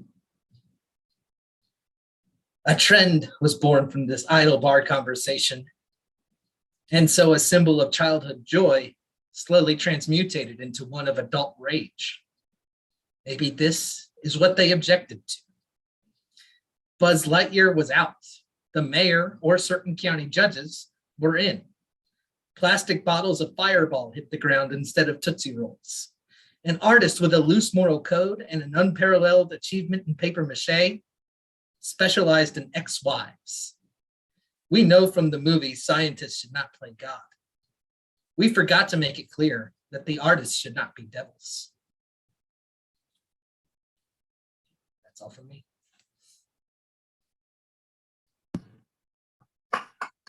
Awesome, awesome. And you know how I like to say that was everything. Kit, while we have you on the screen right now, tell us where we can find you. And that was a great demonstration of Tumblewords and what it does, right? But yeah, of course, where can we find you online and support you? Yes, thank you. Little sheet with my socials. Instagram at Kit Runaway, Twitter at Kit Talk Sports. You should only follow that if it sounds good to you, just from this. This is a belletristic blog about football history. This is my Facebook. This is my email. And if you want to drop something in the tip jar, you can go to my PayPal at my email. And you can see me every Monday with the Stay at Home open mic. Right on. Great on. Thanks for the plugs. Appreciate it. Appreciate it. That is the sound of a beer box being opened. And that's what we're doing tonight, you know? Cheers, everyone. If you got one, salute. That was in sync. That was perfect. Okay, cool. What is up? Let's go ahead and go from El Paso to New Jersey. We're gonna say hi to Terry Rose Jurtson, who is still here with us, right? Yes, Terry, I see you. What is going on? How are you doing tonight? Good. How are you? Excellent, excellent. I'm good. Good to see you. I have a sonnet. It probably doesn't follow any of the rules because it's probably not done, but here it goes. None of the beaten end as we began. The scars run deeper than the skin. The scars run deeper than the skin, running down the body and up again. Running down the body and up again, the soul gives up the smoke of burnt offerings. The soul gives up the smoke of burnt offerings set by the pyro under the fire. Set by the pyro under the fire, the pyro is you, who never tires of setting them. And I have again to. Family resides in disharmony or love at the kitchen table. Not like the rest of the rooms. They don't foster community like that. Good food, good vibes, family abides. And I have a golden shovel. Where's my golden shovel?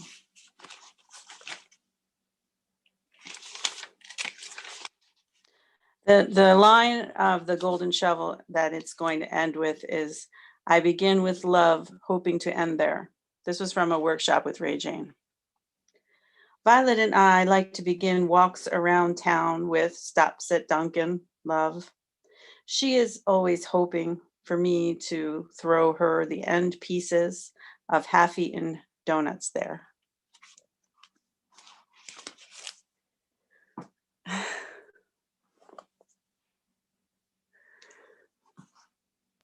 Do you want more? Yeah. I don't know. I wasn't sure. I was waiting. I like the background. You usually have like the green screen thing going on, but you know, you're legit. Tell us about Chameleon Chronicles. This is my house. So the Chameleon Chronicles, Words Never Spoken, is my book that's coming out with the Fierce 15.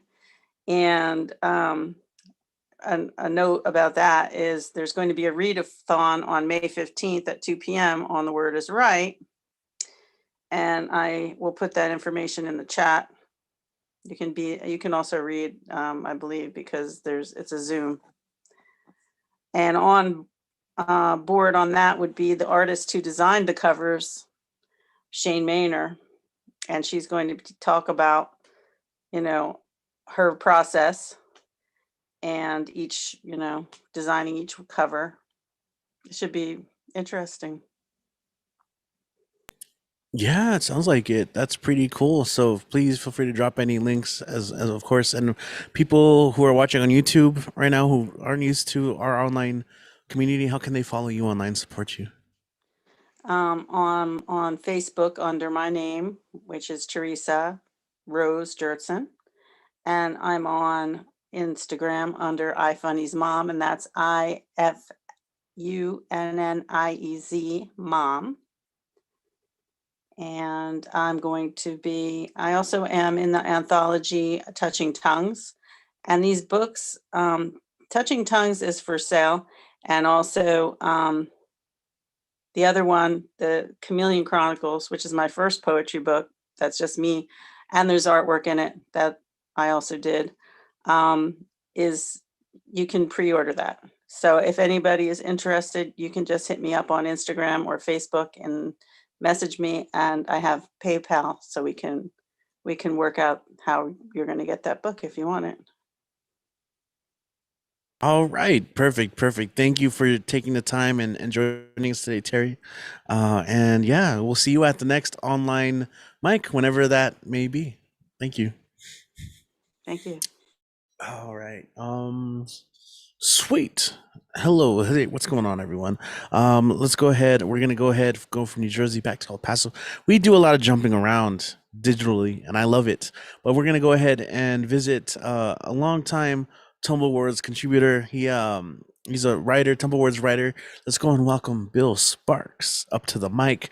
Bill, and of course, Bill's been at the online mic, but it gets kind of late sometimes, so it's always great to see him and get to see him read online. How are you doing today, Bill? I am well, thank you. But I am old, and so my nap time is coming up here probably about 9 p.m. But that's okay. I'm going to stick it out tonight. You know, when I was in politics, and I was able to go to a lot of meetings and candidate nights, and I always started my talks with this from Lewis Carroll. The time has come, the walrus said, to speak of many things, of shoes and ships and sealing wax, of cabbages and kings, and why the sea is boiling hot, and whether pigs have wings. So that's my cover poem. I think we should all, you know, you hear every day, people are afraid to talk to their friends and their neighbors because we're so divided on issues. They're going to lose the friendship. They're going to lose, you know, families are divided. We have to talk about these things. That's the only way we're going to resolve them. Standing alone in our own silo and being silent isn't the way to do it. So that's my cover poem. And I'm not going to read something that I did in Tumblewords. What I'm going to do is read some things that I did in other venues and one of my own original pieces, which is a result of Donna Snyder and Tumblewords making me sit down and pick up a pen and get over my shyness. I don't know what happened there. And so this piece, oh, stop with me. This piece was written in a workshop with Nick LaForce, and Nick is part of the Sacramento Poetry Society. They do some workshops. There's a subgroup called Marie Writers, and this came up this week. Seeing is believing, or so they say. And what if you won't see it? Many say that is the basis of faith. Our faith is being challenged now. Our eyes are being deceived daily. Manipulated deep fake videos that mimic reality. Fake news headlines screaming the lies. Too many fakes everywhere. I see it all, but I find it hard to believe any of it. So that came out of me, and it's all Donna's fault. And then, of course, I've been up to the challenge of writing a poem every single day during National Poetry Month. And this is something that I put on my Facebook on the 27th of April. What are the colors that bind us? Black, white, brown, red, yellow. Our flag is red, white, and blue. These colors are supposed to unite us. The colors of a rainbow grace another flag. That drives some into a fury. The flag of the people is green, black, and red. Green for the land, black for the people, red for the blood spilled. Black lives matter, blue lives matter, all lives matter. Everybody has to have somebody to hate. What is the color of hate?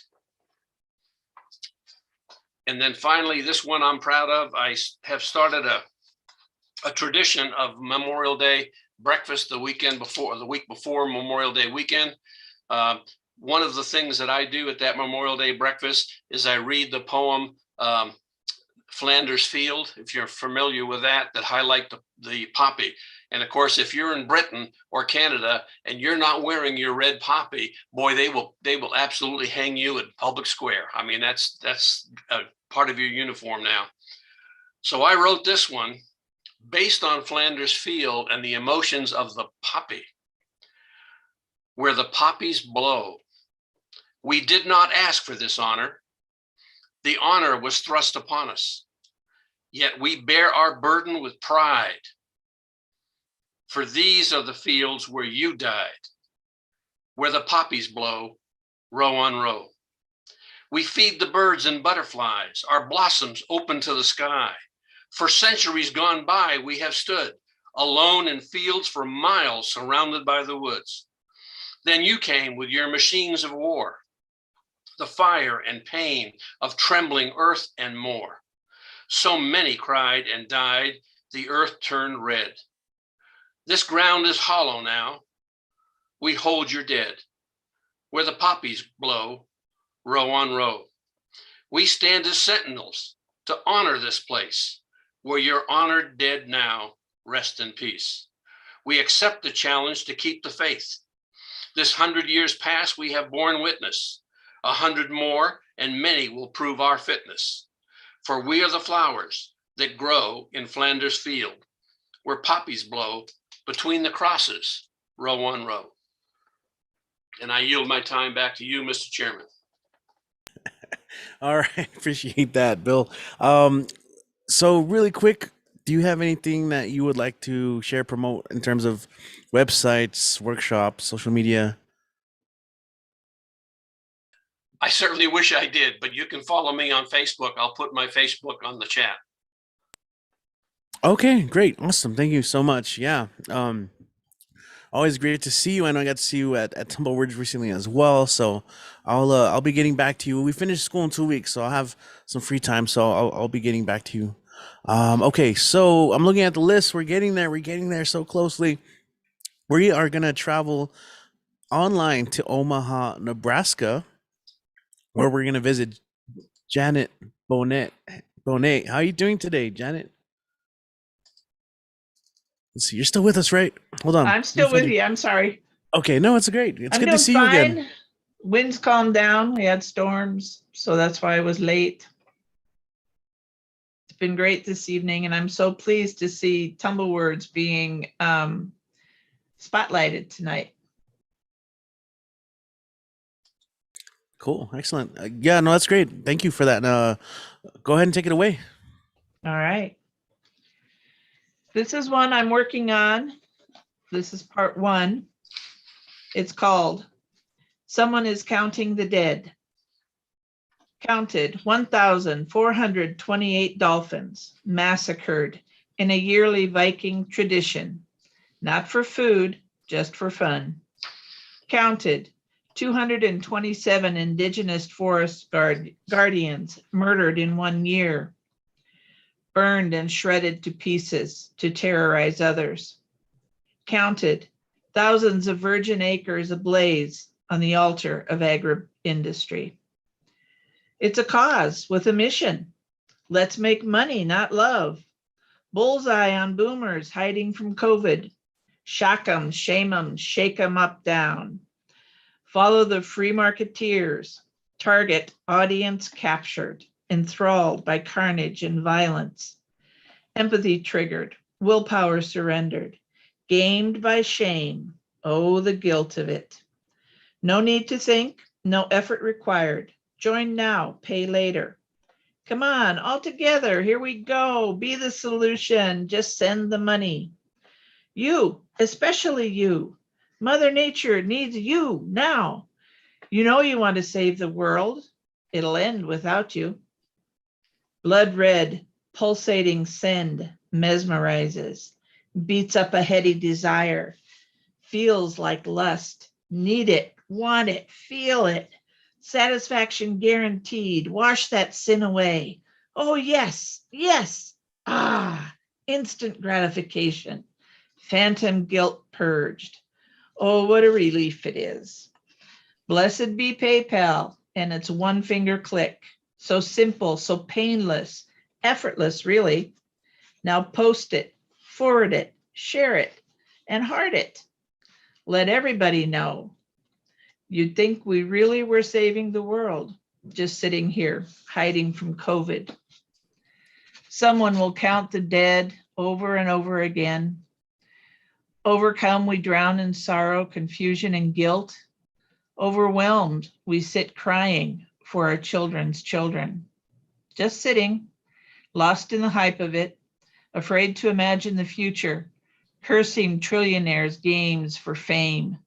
Stockholders scream for profits, wanting power over all creation, racing to discover and claim, exploration for exploitation alone. New worlds to conquer, colonize, and consume. Sounds so disastrously familiar. Lose a galaxy to not save the world. Someone is counting the dead and telling their stories in sound bites. Overwhelmed by the uproar of silenced voices, we're frozen in space. We can't save the galaxy if we can't save our planet. Flaying, we shred the fragile web. Connections dissolving, lifelines melting, falling away, out of control, out of time. Normal is crazy, gone psycho. Gasping, we're dying here. Yelling, we can't find the brakes. Screaming inside my head, I can't think. Shouting, just stop the insanity, please. Save the world to save yourself. You'd think we really were saving the world, just sitting here, hiding from COVID.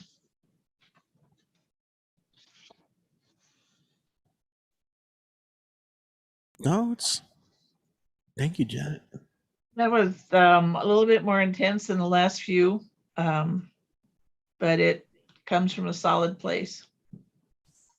Thank you for sharing. Do you have anything that you would like to promote right now at this time?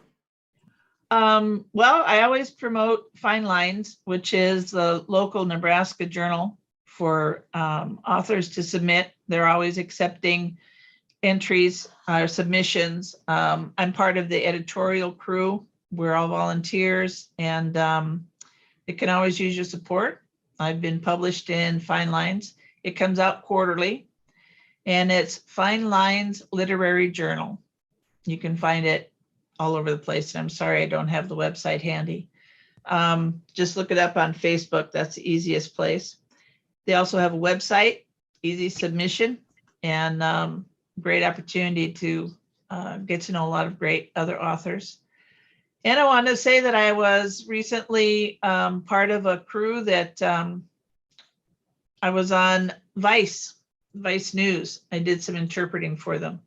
And they never give credits to anybody, but they put my name as a credit, last thing on the credits page. It's there. It's real. I did it. And I'm tickled pink. So I'm real proud of that. That's excellent. Congrats. Yeah. I was this ready to be outraged. Like, why? Because you set it up right. They never credit anyone. Like, again, but no. But that's great. Congratulations. And Fine Lines Literary Journal. Definitely look into that. Yeah, we'll look it up. Thank you, Janet, for joining us today. Appreciate it. Thank you for Despite the having wins me. and everything, you made it happen. All righty. Thanks. Cool. All righty then. We're gonna go ahead and go visit our main man from Maine, who also holds an online space for people who want to read a little earlier during a lot of the normal times. Let's go ahead and welcome Generalissimo. He made it. I was so excited. He's like, I'm gonna be late, and he made it. How you doing today? I'm doing fine. Thank you very much, Richie. Welcome. And of course, I should always say thank you to Donna, who is the queen. So thank you, Donna. And I'll read 3 poems. Where is it? Right here. The first is called Admitted Arsonist Awarded American Association of Accelerants Accolade. I set my house on fire. I wasn't playing with matches. I didn't leave the stove on. I set my house on fire. The blaze was so high and bright. It was seen in Mobile, Alabama as a whirling, twirling, swirling red, orange, and yellow aurora borealis. I set the entire sky on fire all the way from Maine to Mobile, Alabama. My house was home. Home is heart. Home is identity. Home is community. My house was not only my house, it belonged to anyone rejected by Inspector Number 5 at the Jigsaw Puzzle Factory and labeled irregular. They get thrown into a box where they meet other irregulars and build a better jigsaw puzzle that didn't need to be solved, but offered solutions for anyone willing to jump in the box. When a house is lit afire, inspectors look for accelerants. Gasoline and kerosene ain't got nothing on depression, anxiety, and paranoia-fueled awareness. Always be aware. Never let your guard down. Build a wall around yourself. Build an impenetrable vault with a combination lock with no combination, made of 8-inch thick metal smelted from baby Kal-El's alien spaceship. A nuclear bomb can't blast that stuff apart. When a house is lit afire, sometimes fire trucks arrive in time. Sometimes God sends in a rainstorm. Sometimes everything burns except frame and foundation. Arsonist turns architect. Materials needed are a whole lot of I'm sorries, patience, and liquid kryptonite to pour on the vault's lock to dissolve it into humility and sincerity, a lethal combination that will bankrupt the Acme Vault Company. Inside the vault, atop a cold stainless steel table, acquired by dumpster jumping the morgue of your self-esteem, will be an instruction sheet that reads, all new Acme Vaults have a fatal combination, right 3, left 2, right 1. Next to the instruction sheet will be a human soul made of matchsticks that won Mrs. Cherniak's 8th grade science fair at St. Paul's Episcopal School in Mobile, Alabama. There will be a sign that says, do not touch. When you touch it, it will turn to ashes. Next to the decimated soul will be a magic wand with a card that reads, place tip of wand in pile of ashes. You decide to follow instructions like a normal person for once in your life. The ashes levitate, the table and vault disappear. The ashes become a house with an infinite number of rooms constructed by the finest poetry written by every irregular puzzle piece on earth. This house is home. Home is community. Home is identity. Home is heart. And poem number 2. I'm sure you've heard this before. A most honorable warrior's death. So many poetry people I know have said poetry has saved their lives. The same story is told in a million different voices around the world. Poets are warriors. Poets are fighters. Poets are Olympic pugilists. Our enemies, our nemesis, our sparring partners are simultaneously our mirrors and our past. Our present tense existences are fleeting moments in which we contemplate lives, decisions, relationships, families. Our words run through veins to hearts and through nerves to brains. We spit them out as poetry, exposing them to the elements, sending them to a glorious death, memorialized on page to be read both out loud and in silence, not only by us, but also others who have experienced pieces of our lives in their separate lives. Their epitaphs become our epitaphs. Our poetry is a graveyard that transforms death into life. And finally, lady poetry. Poetry, it is no secret you are a woman. You are the goddess of midwifery. Each poem I give birth to bursts something inside my soul I never knew existed. Poetry bursts emotions, tears, laughter, anger, and confusion. Poetry bursts outrage, protest, justice, and humanity's ability to cure society's ills. Poetry births voices that did not know they were capable of eliciting everything poetry bursts. Poetry bursts words from minds that never knew they could communicate something visceral. Poetry bursts poets who read and hear poetry created by other poets and find poetry inside their minds that will be read or heard by others who will create their own poetry, creating an infinite loop of other people creating poetry. Push, push, push, push. One more. You can do it. Push.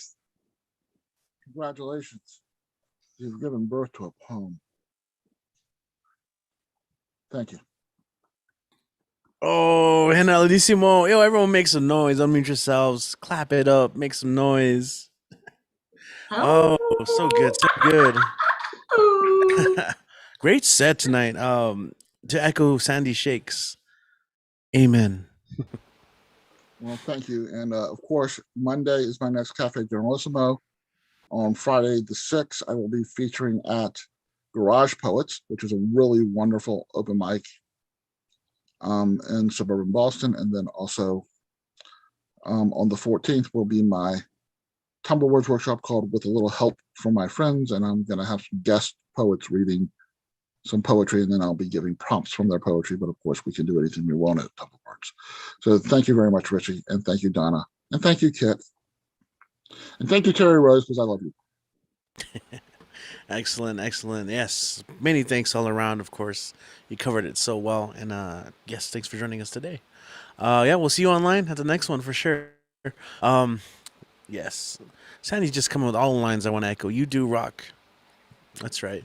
All right, so we're gonna go ahead and go to back to DC. We were there earlier. We're gonna go back to DC, and our next performer taught me what a calligram is, and he does multilingual calligrams, which is super cool. Let's go ahead and welcome back on the mic. It's good. It's always good to see him. Let's welcome Park William back to the stage. What's going on? Thanks so much, Richie. Is my mic working okay tonight? Yeah. Okay, great. Thanks. Pardon me while I go off camera so I can get close enough to my phone to see my work here. Great stuff tonight by everybody, but I know people have heard this one here probably before, but it's one of my favorites. And I wanted to start with it because I just realized this is the anniversary of the night I wrote this, as is indicated by one of the lines of the poem, somewhere beyond 35 years ago or so. This is called Evening of Echoes. I saw punks drive by in a silver Volvo as a guy struggled to put his eye back in. And the lady said she left coins in her room. Fran said she'd checked the drawers and everything, where she couldn't stay tonight. I want it now, he yelled at this nervous man. She had lots and lots and lots of money. The voices echoed from the statuary corners. There were no lights where they were going. But the banks just wouldn't take her checks. The shadows were moving. The flowers were firmly bolted shut. And tomorrow was May. Hawaiian rings hummed at a crossing around midnight. So she'd be getting a whole bunch more. And the broken bits of raw spaghetti fell slowly from my hand.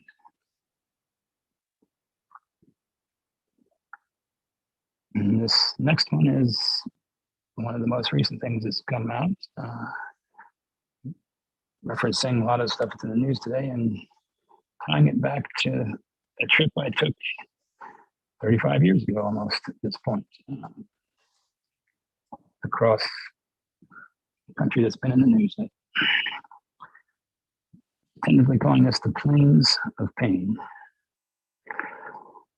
My mind goes back to riding a train across the fruited plains of Ukraine for 24 hours, avoiding the rain while watching those amber waves of grain.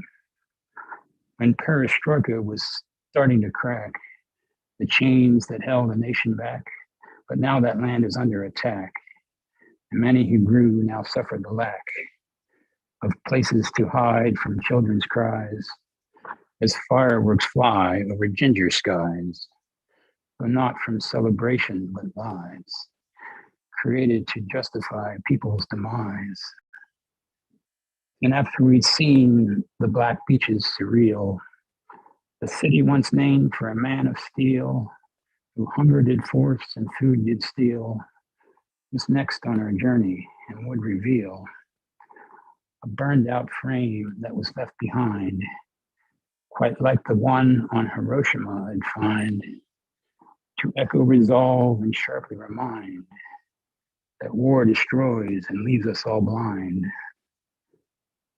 But why does this lesson go unlearned as planes and homes and schools are burned, recalling the echoes of fires that turned to ashes the dreams of all concerned? Strange fruit once grew in another plains clime, a town my grandpa called home at one time, a photo taken of a lynching of crime, an act unpunished against reason and rhyme. These cycles of hatred go round and round, but maybe one day we can build up new ground, release all the pain within which we're bound, and finally a path to peace can be found. If I have time, I have one more. Somebody go for it. Thanks. This is came out of Tumblewords a few weeks ago, that same landscape workshop. I think Kit was talking about. I call this Higashine landscape. The road rose up in a graceful arc, curving away to one side before it disappeared in this quiet neighborhood where lives the barber my host mother had made me visit. The neat wooden fences came up to my shoulders that my hair no longer reached.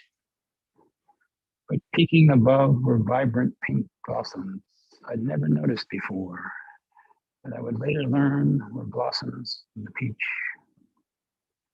And from the branch of another tree hung a bright orange fruit, which I surreptitiously plucked as it looked too delicious to pass up.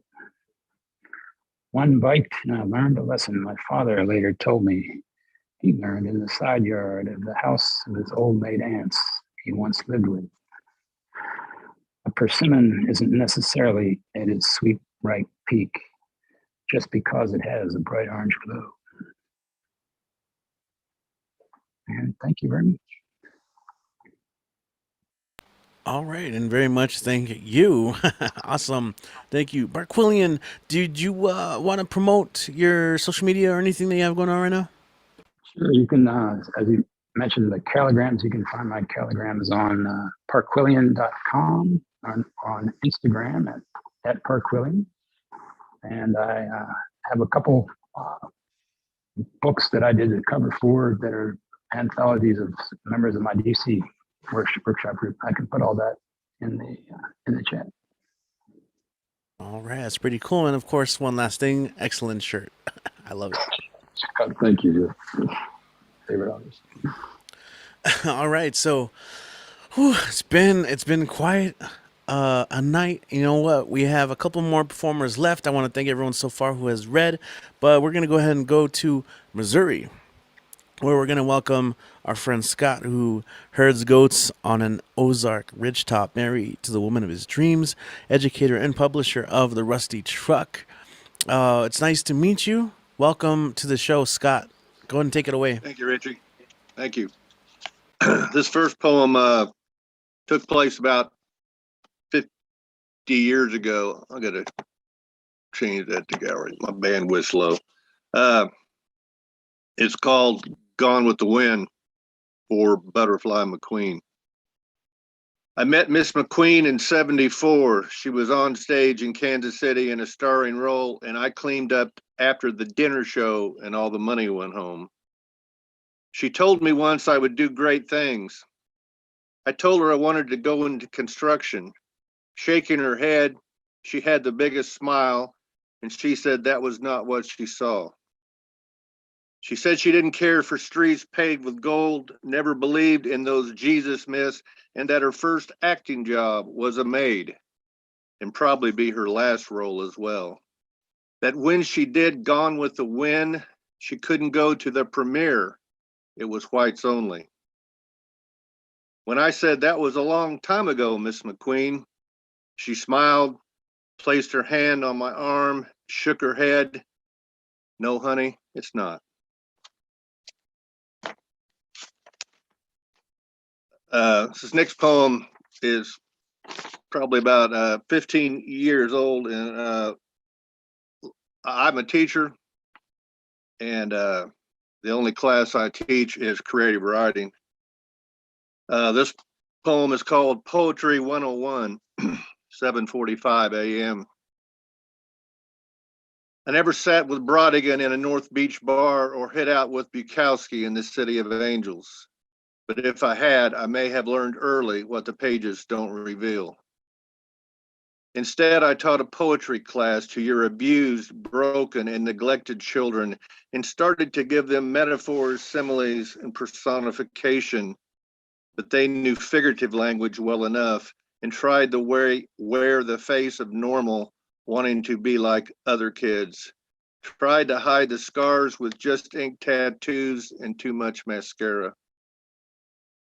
They read their poems of incest, of rape, of beatings, of parents in prison, of foster homes, of being hooked on meth made down a dead-end country road, of how life is not supposed to be at age 15. They learned that giving human characteristics to inanimate objects sometimes lessened the pain. But I changed my lesson plan when one of them said, "Hey, teach, what is good poetry?" I suppose it is keeping your wounds close to the surface so they can heal quicker. Is that it? On most days it is. Got one more. It's probably called my America poem. Title is The Last Verse That Nobody Knows Blues. From California, this land is singing to the New York Island the blues. 12-bar field hollers ring from slave shack blues. The smoke rises in Mississippi juke joints, foot stomp on the downbeat, bend the E string on pawn shop guitars of Bo Diddley boxes, shoebox made on a worn, slick shotgun porch blues. The heat rises, cigarettes burn in neck strings. Old blues is played with eyes closed with black cat bones on the edge of a swamp with too many gators in the no moon night of the backdoor man sneaking out blues. It's part of a CC rider doing a free ride. It is the king of the Delta blues man teaching us how to play slide on a flat top blues. The fog rises. We hitch with Woody. See San Francisco wail the blues, singing the tap, tap, tap needle on homeless sidewalks, singing that somebody's little girl turned walking the midnight sidewalk, won a date, got some shit blues. The sound rises through the F-holes. We walk the line of ramshackle, heat turned off, housing of absent fathers moved out, moved on, of halfway houses, of safe houses, of crack houses, of a factory set up to fail the huddled masses without a house blues. The flag raised to the screaming silent blues of Walter Reed teaching heroes how to walk on one leg. It is the blues riff of yearning to breathe free. It is the grade school children learning God shed his grace on thee for the first time blues. It is the foot stomp on the downbeat, the tap, tap, tap, slap on the cracked guitar blues when we are still humming the tune, eyes closed, but have forgotten the words. Thank you, Richie. Oh, thank you so much, Scott. Yeah, I love that's a great selection of poems. Excellent. Yeah, everyone go and make some noise. Clap it up, snap, make some noise. That was awesome. That was great. That was really nice. Thank you. I want you to be my teacher. Right. I teach an average of probably 10 students in rural Missouri on dirt roads, mainly where these kids live, and they're all victims of some type of trauma. And they're great writers because they're telling their own story.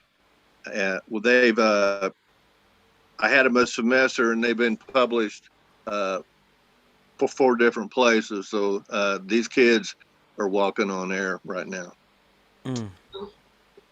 Well, thank you for sharing that. It looks like a beautiful night over where you're at right now. And It's yeah. Yes, it is. Yeah, and I was last thing. Do you have like an online presence, social media that where people can follow you if they want to do so? I have a online magazine, The Rusty Truck. Published that since 2009. That's online. I have I'm on Facebook. It's Scott D. Young, Scott with 1 T, and shameless promotion. Book I had out last year where most of these poems are in. It's called All Around Cowboy. And it's a memoir from probably my life from conception to death, but I'm still here, but I have imagination. Right on, man. I like that. Well, thank you for joining us, and thank you. Yeah, I hope to see more of you at workshops and readings. Thank you. Okay. Cool. All right. We are going to go ahead and go to Denver, Colorado, where we have Marlene Rose. Although I see you have Deer Flower there added to your name. So, how are you doing tonight, Marlene? Good. Yeah, the deer flower came from a different, I don't know, a spiritual thing that they asked if you had another name, and deer flower just popped in. So, Cool. All right. Well, go and take it away. Welcome. Welcome. okay. The first couple very short ones were from a workshop with Ukrainian poets, and the first line of each one is from a couple of the poems. They're very short. Porcelain hearts of parents chime again and again, crack the glaze, chime again and again, crack the glaze, chime again and again, chink an artery, bleed, tireless sorrow. The next one is needle of silence in your mouth remembers the quiet of peace, remembers sunshine on your cheek that didn't blister from exposure unnatural. The needle stings like too much pineapple with no sweet satisfaction, but stays silent, still. Tongue dries, lips crack, thirst thistles air for hints that might quell parchment of tears hidden in words, stitched with needles of silence. And this kind of stays on a similar theme. Oops.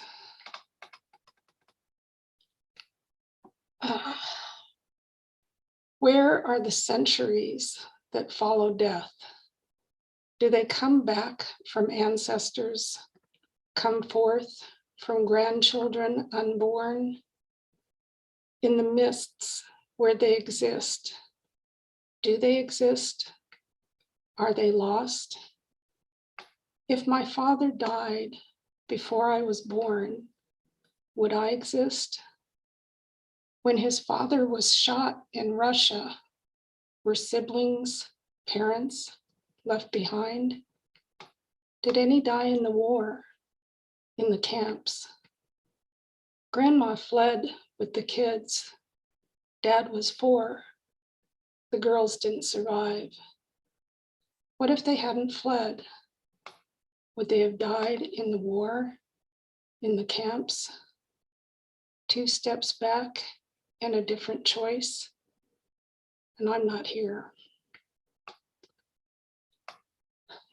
And this one actually has a title, Unwarranted. Blood spattered hush on faces, on walls, demolished.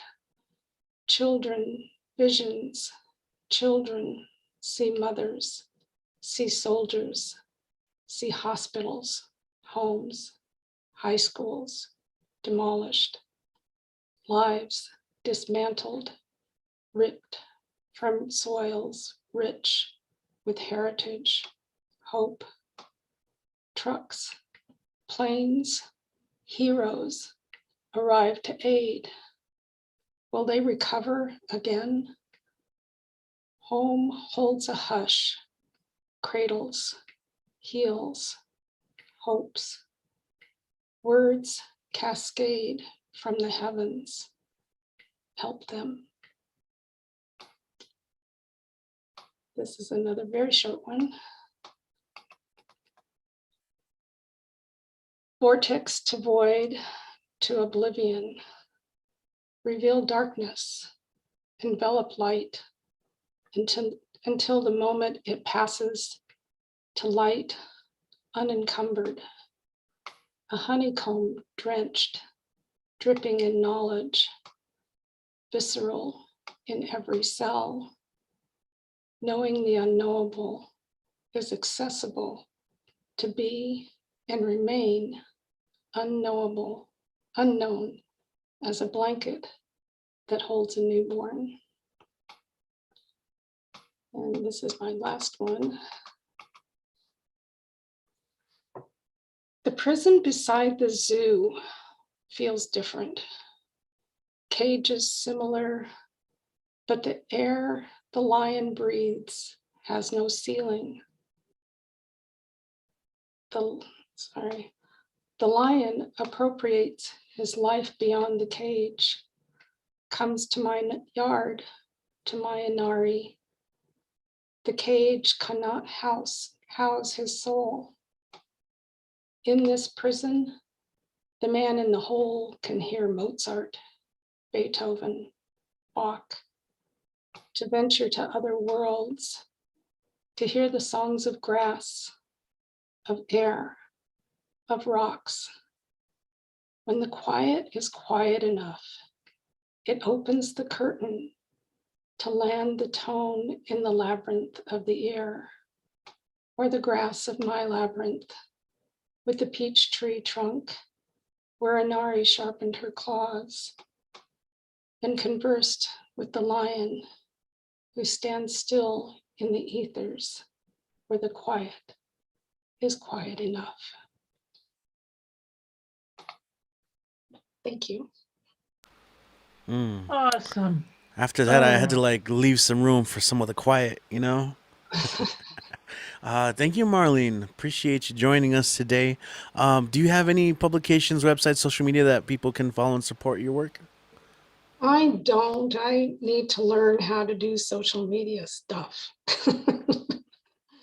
But I have been at Tumblewords, which is how I found this, and I'm grateful for that. But I do also belong to Columbine Poets here in Colorado, and that's part of the NFSPS, National Poetry, it's a National Federation. I don't know. It's a National Poetry Society. So yeah, and you can Google that and become a member. Probably. Well, I know there's a Texas one, and they're all over. So you can join that. Right on. Thank you so much. Appreciate it. Thank you for joining us, Marlene. Thank you. All right. So, normally at an online show, this is where I would be getting ready to bring up Dan the Man. If you know, you know, but he did not sign up today. It's Saturday. But he'll probably be there on Monday. As I mentioned before, this is a team up with Tumblewords and BWOM's Barbed Wire Open Mic. So every Monday we do have an online open mic where you can catch Dan. But I'm going to go ahead and maybe read a cover and a couple of my own, and then maybe I'll hand it off to Donna to say some closing words for today's show. But let me go ahead. This is a cover poem. I don't think I've read this one before, but it's one of my all-time favorite examples of imagery. And it's from the celebrated New Rican poet Martín Espada. It's called Latin Night at the Pawn Shop. Chelsea, Massachusetts, Christmas, 1987. The apparition of a salsa band gleaming in the Liberty Loan pawn shop window. Golden trumpet, silver trombone, congas, maracas, tambourine, all with the price tags dangling like a city morgue ticket on a dead man's toe. All right, so there's that. And then I'll go ahead and read a couple of my own. Let's see. Can you dig it? These soft, syrupy syllables of sweet and sonic tonic of saxophonic and savory strings dipped in melodic prose. This is midnight music, a little something to dance to. Behold, this tapestry of creation and destruction. It is the folding and unfolding of the cosmos in the breath of a moment. These are songs to hold on the tip of your tongue as if sung from celestial vagabond bloomings of bent around the street corner and nowhere else but tomorrow. Don't ingest the smoke. There's so much more in the air, like music. See, we're running on empty and the moon is near full. We've got the whole night ahead of us and just enough fuel.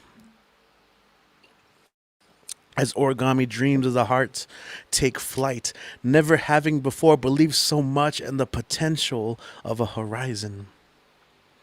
Carve your name into sidewalks.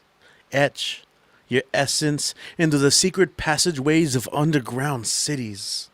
Look for those hidden corridors that keep and hold secret blues of desolation, solemn, happy in their otherworldly glow of existence. We'll walk down crossroads and explore chords of resistance, resilience. We're all students to the sounds of a Saturday night or any other. Everything else is embellishment. We're all students to the sounds of a Saturday night or any other. All right, that's the second piece. Wow, thank you. Every time I hear that, I know I did good. From Donna. I'm like, yes, it invoked something. This one's called Ever Patient Skywatcher. Inspiration, I've seen you through the clouds, amongst the people and in the crowds. Last night, the stars sang to me, blanketed me in threads of light, in the chaos of eons and eons, beyond the space of understanding, standing under, over, in, on, at, around, and within. Call me ever patient skywatcher. I have learned to assign moments under the stars as a paradigm for understanding. Illuminescent, loom in essence, taught me that inspiration doesn't just live in timelines, holds no expiration dates, but dares to exist like a spark through the darkness, waiting to be ignited. Shh. If you listen closely, you can hear it.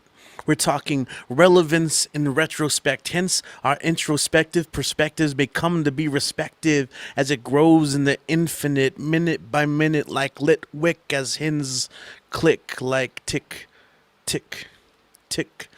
Tolerance to the entropy of existence has dictated it must be. Mira. Manifest this tequila into discarded coffee cups. Yes, the usefulness of a cup is in its emptiness. That is its own kind of magic. It persists, it perseveres, it runs on and on into spray paint sizzles of midnight mist. Its flora y fauna, aloe vera y la verdad. Moon, magnificent, mystifies and tangles my heart in her moonbeams, greets me like an old friend. There's something to be said about taking those moments to reflect, to quiet things down and listen to the slowing down of your very own breath, to place your hand on your chest and feel your theme music. That steady bass line pumping life force, while the night breeze paints the sky around you. The moon greets me like an old friend, and here I am, aquí estoy, finger on the pulse of a moment, ear to the rhythm of this mixtape music. Wind in the air, eyes closed, the world takes a breath and I feel the cry. See, we're hurting. The world is hurting and I'm trying my best, and I realize that sometimes my best has to be better. It is a cascade of thoughts swirling into the abyss, stretched and pulled out to the sound of be better, be better, be better. Be better, be better, be better, be better, be better, be better, be better, be better, be better, be better, be better, be better, be better, be. The thought mimics the musicality of black holes. It repeats and repeats. It gains steam, grows momentum, claims more land, snakes throughout the cities in my head, synapses sparking, smoking, revealing that you can't stop progress on a moving train of thought like tick, tick, tick, bloom. All right, that's my piece called Ever Patient Skywatcher. Thank you guys. Whew. Yeah. Awesome stuff. I love it. Thank you. Appreciate it. Yeah. I usually don't perform when I host, but it's Poetry Month. Gotta drop a couple pieces. You can follow me online, Richie David Marrufo, MARRUFO on Facebook, which I actually don't use a whole lot. I'm really bad about being online presence. Instagram, Deadwell Reveries, I kind of use a lot more of, but it's been a pleasure hosting for Poetry Month. I would like to invite Donna Snyder up one more time to say some words on behalf of Tumblewords, or if you want to end with a piece, I feel like that'd be a great way to bookend the night.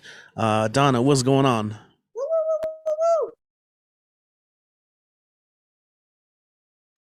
Maybe, or I don't know. I just want to be sure.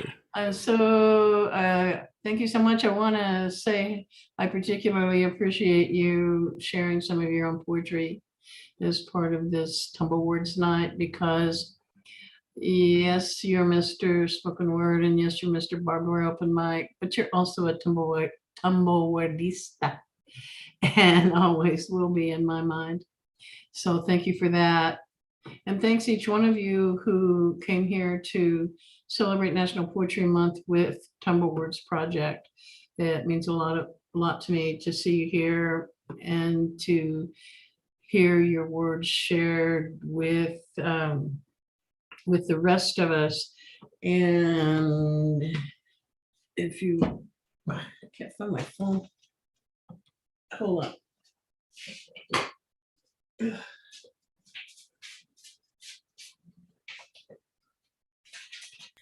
That beautiful dog there in the background on the couch, just living in the moment.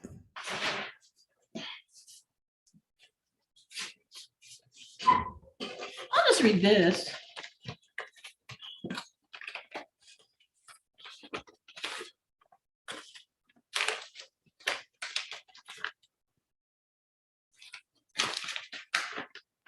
Donna, you should read something from your book. I already read one thing from my book, but this is my manuscript, so I'll read something else from it. I'm just trying to find something that's not gloomy.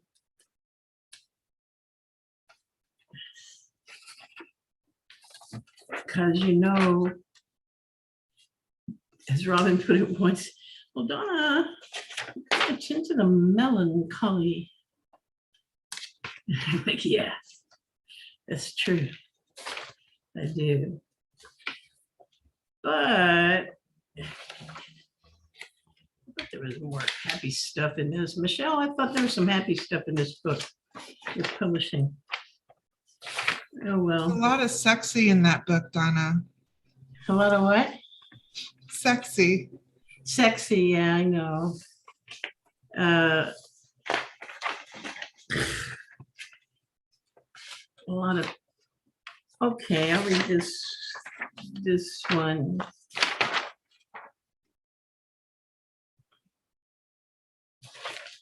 And it's called Quantum Jitters. And I owe almost everything I've ever written about physics to Robin Schofield.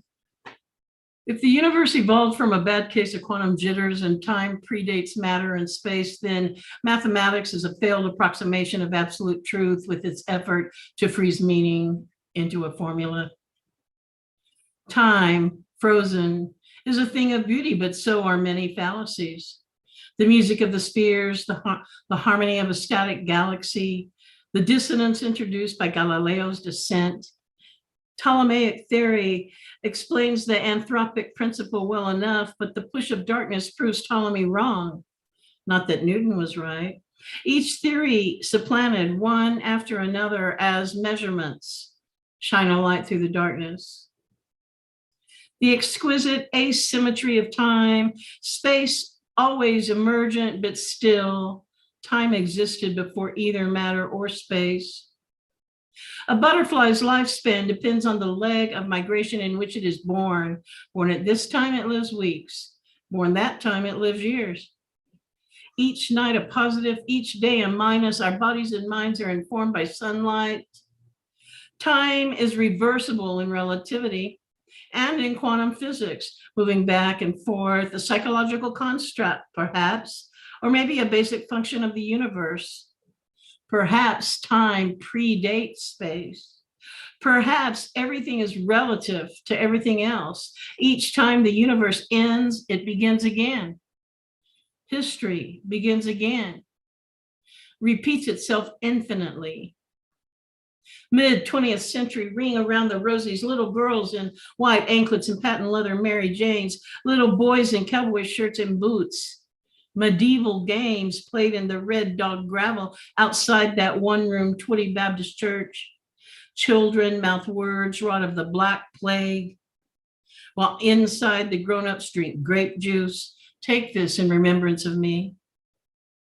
Driving home through the cotton fields, the radio plays chubby checkers, frozen in time in the form of a black vinyl disc. Entropy, the second law of thermodynamics. Everything will slow down and come to a stop. Heat flows forth from a warmer place to the cold. Hydrogen and helium spreading out across the universe until they no longer interact and all we know becomes nothing. All the stars become ash. Out of the mouths of babes, we all fall down.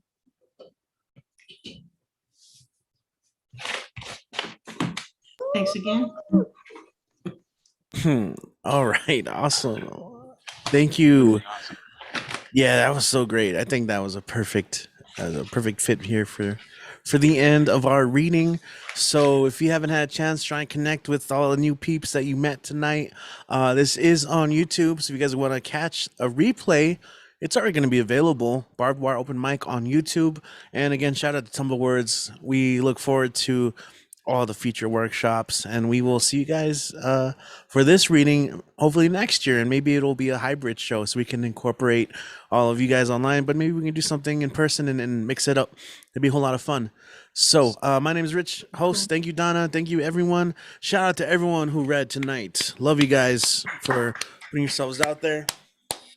Richie, thank you so much. Super Love night. it. Super night. Thanks. Thank you. Thank you, guys. Thank you. We're going to go ahead and say goodnight to the live stream. All right.